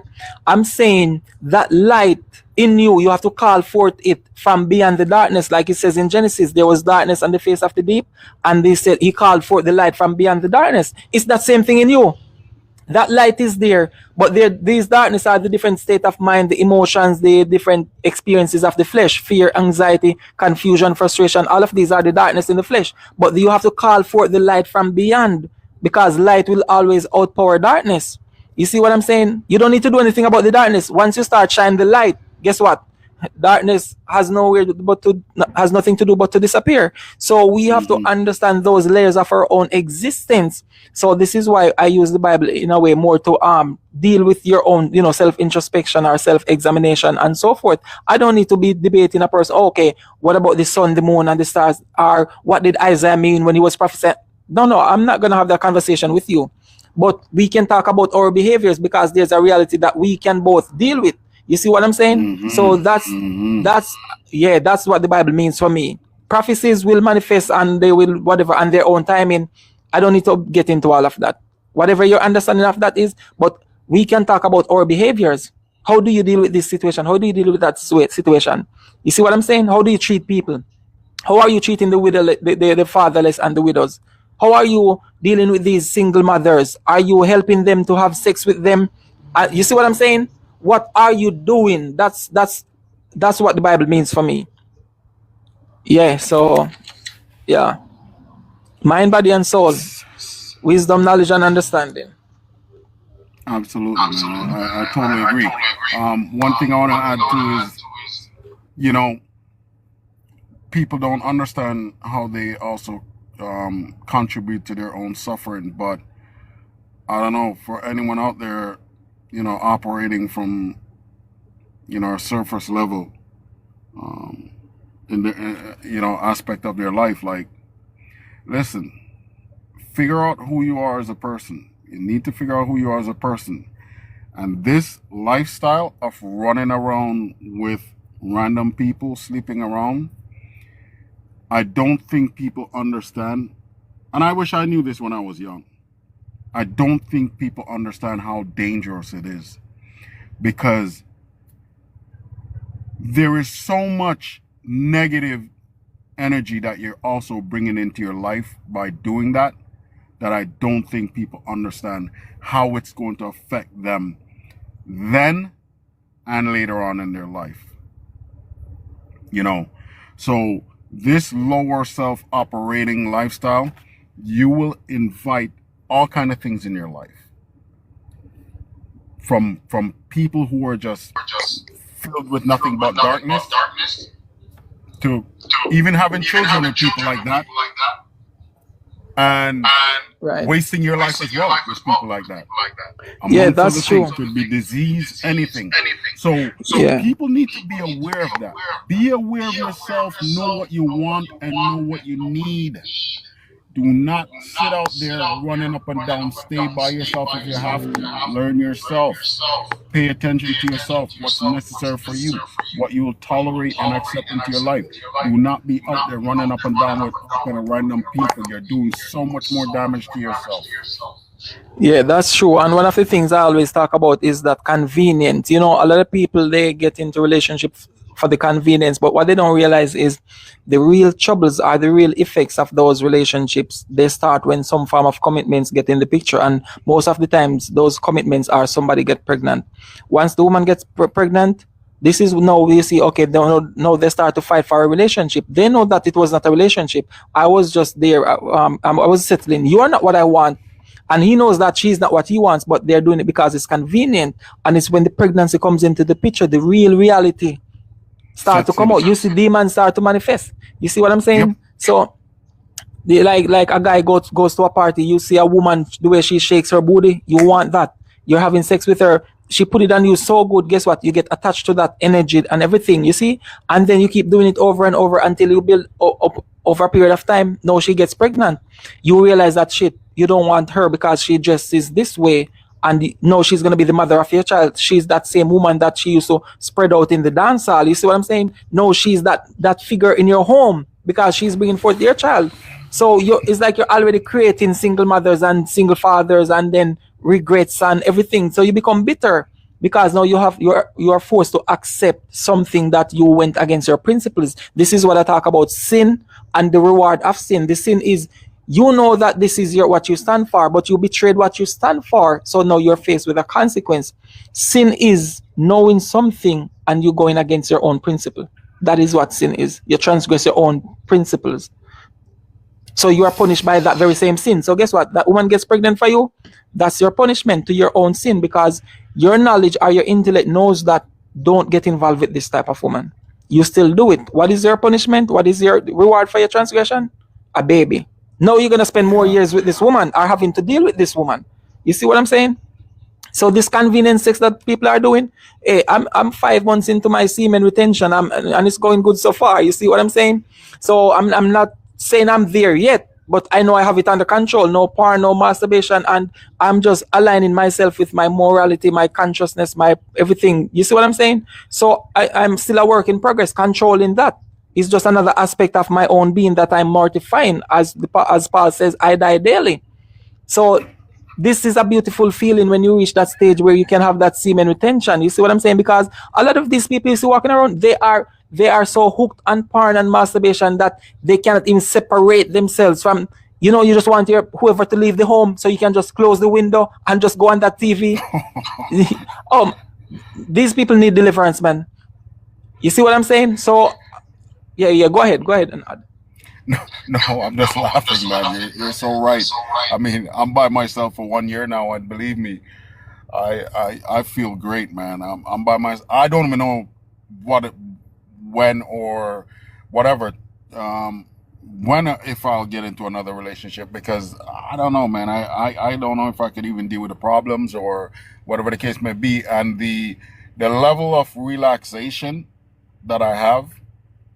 Like, it's just amazing, man. Like, I don't know. The sun's just shining every day for me. Man. I could be by myself and I'm happy, man. Definitely. If these people would understand it. And you see, women are naturally going to be afraid of men like us because you know what? When they find out they can't manipulate or control you through sex, what are they going to use? What are they going to brag about? They cannot brag about the needle eye or the big booty or the pumped up boobs. What are they going to use? So you see, they don't like dealing with men like us who have this thing under control. They want men who chase them like rabbits. You see what I'm saying? We are a different category of men. So it's hard for them to deal with us. They don't want to hear anything from us. What are they going to use to this? Go ahead, Empress. I see you want to say something. I'm just laughing listening to you guys because, like, I understand where you both are coming from, but it's just when you said a while ago, oh, she can't control it with the needle eye anymore. Okay, but that is true. That is very, very, very true. Really, Certainly, because what are they going to use to try to manipulate us? You cannot do that. You see what I'm saying? So what is okay? What do you bring to the table to seduce a man then? Because you understand that you cannot use your figure or anything to seduce me or Danny boy. So what are you going to show us your real power then? Your that's why. physical power is yeah. Go ahead, Empress. That's why I said since week, I said if men, I mean women also, we do need to stand on principle. But you see, if every woman knew that no matter which man them approach, there are certain principles, there are certain things that are not acceptable, certain behaviors that no man will accept that behavior, whether in private or in public. They will be forced to fall in line. If them know say every man are gonna look upon them like, oh my god, what are you wearing when your ass cheeks out a door? They're not gonna be wearing it because if one man don't like it, some other man like it. You understand what I'm saying? So if there needs to be certain consistency, and I wanted to wrap it up by saying, what I written down, like expectations lead to disappointment. We can expect that a person is gonna change for us, but then what happens when the person don't change? Then we're disappointed, then we're angry, then we hate this person, then we have fight the situation when really and truly the person told us who they were from their actions from day one. We convince ourselves in our head that this person is going to change. Oh, I like this girl and I didn't meet her in the club and she a club girl and whatever. And now all of a sudden she's pregnant. Now I go want a relationship now because alright, you can be mother, things have to change and you expect she going to change. And when she doesn't change, you're disappointed. Same thing with a woman, expecting a man to change for them. So expectations, I think, is the reason behind a lot of breakdowns and disappointment, because I expect you to treat me how I want to be treated. I expect that you're going to communicate love to me the way I understand love to be communicated. And when you don't, then I am disappointed and then I don't know how to cope with that, You said, dealing with these women, how they tell themselves, I think they can do these things. I remember some years ago, I was talking to a woman and she was asked, she was my neighbor. She was asking me, hey, I was going to come over last night to ask for something and stuff like that. And I said, oh, you don't realize, you notice once I get into my house and close those doors, I don't come back out. It doesn't matter who. So once it passes a certain time, I'm not accepting friends or anybody. If we don't speak on the phone and we have a certain arrangement that you're going to come by, you don't come to my house, show up uninvited. I don't play that game with nobody. I don't care who you are. You see what I'm saying? So she was saying to me, if she had known that, she would have come and knock. And I said, knock and ask for what? She said, I don't know, something. So you see what the woman is trying to do there? She's trying to get you to go against your what? Your principles. The moment you are conscious of this about these women, and then she was telling me about a story about another guy that she was at the bar and she was talking to this guy, but the guy was playing tight, like, oh, I have my girlfriend and I don't do certain things. What do you think she did?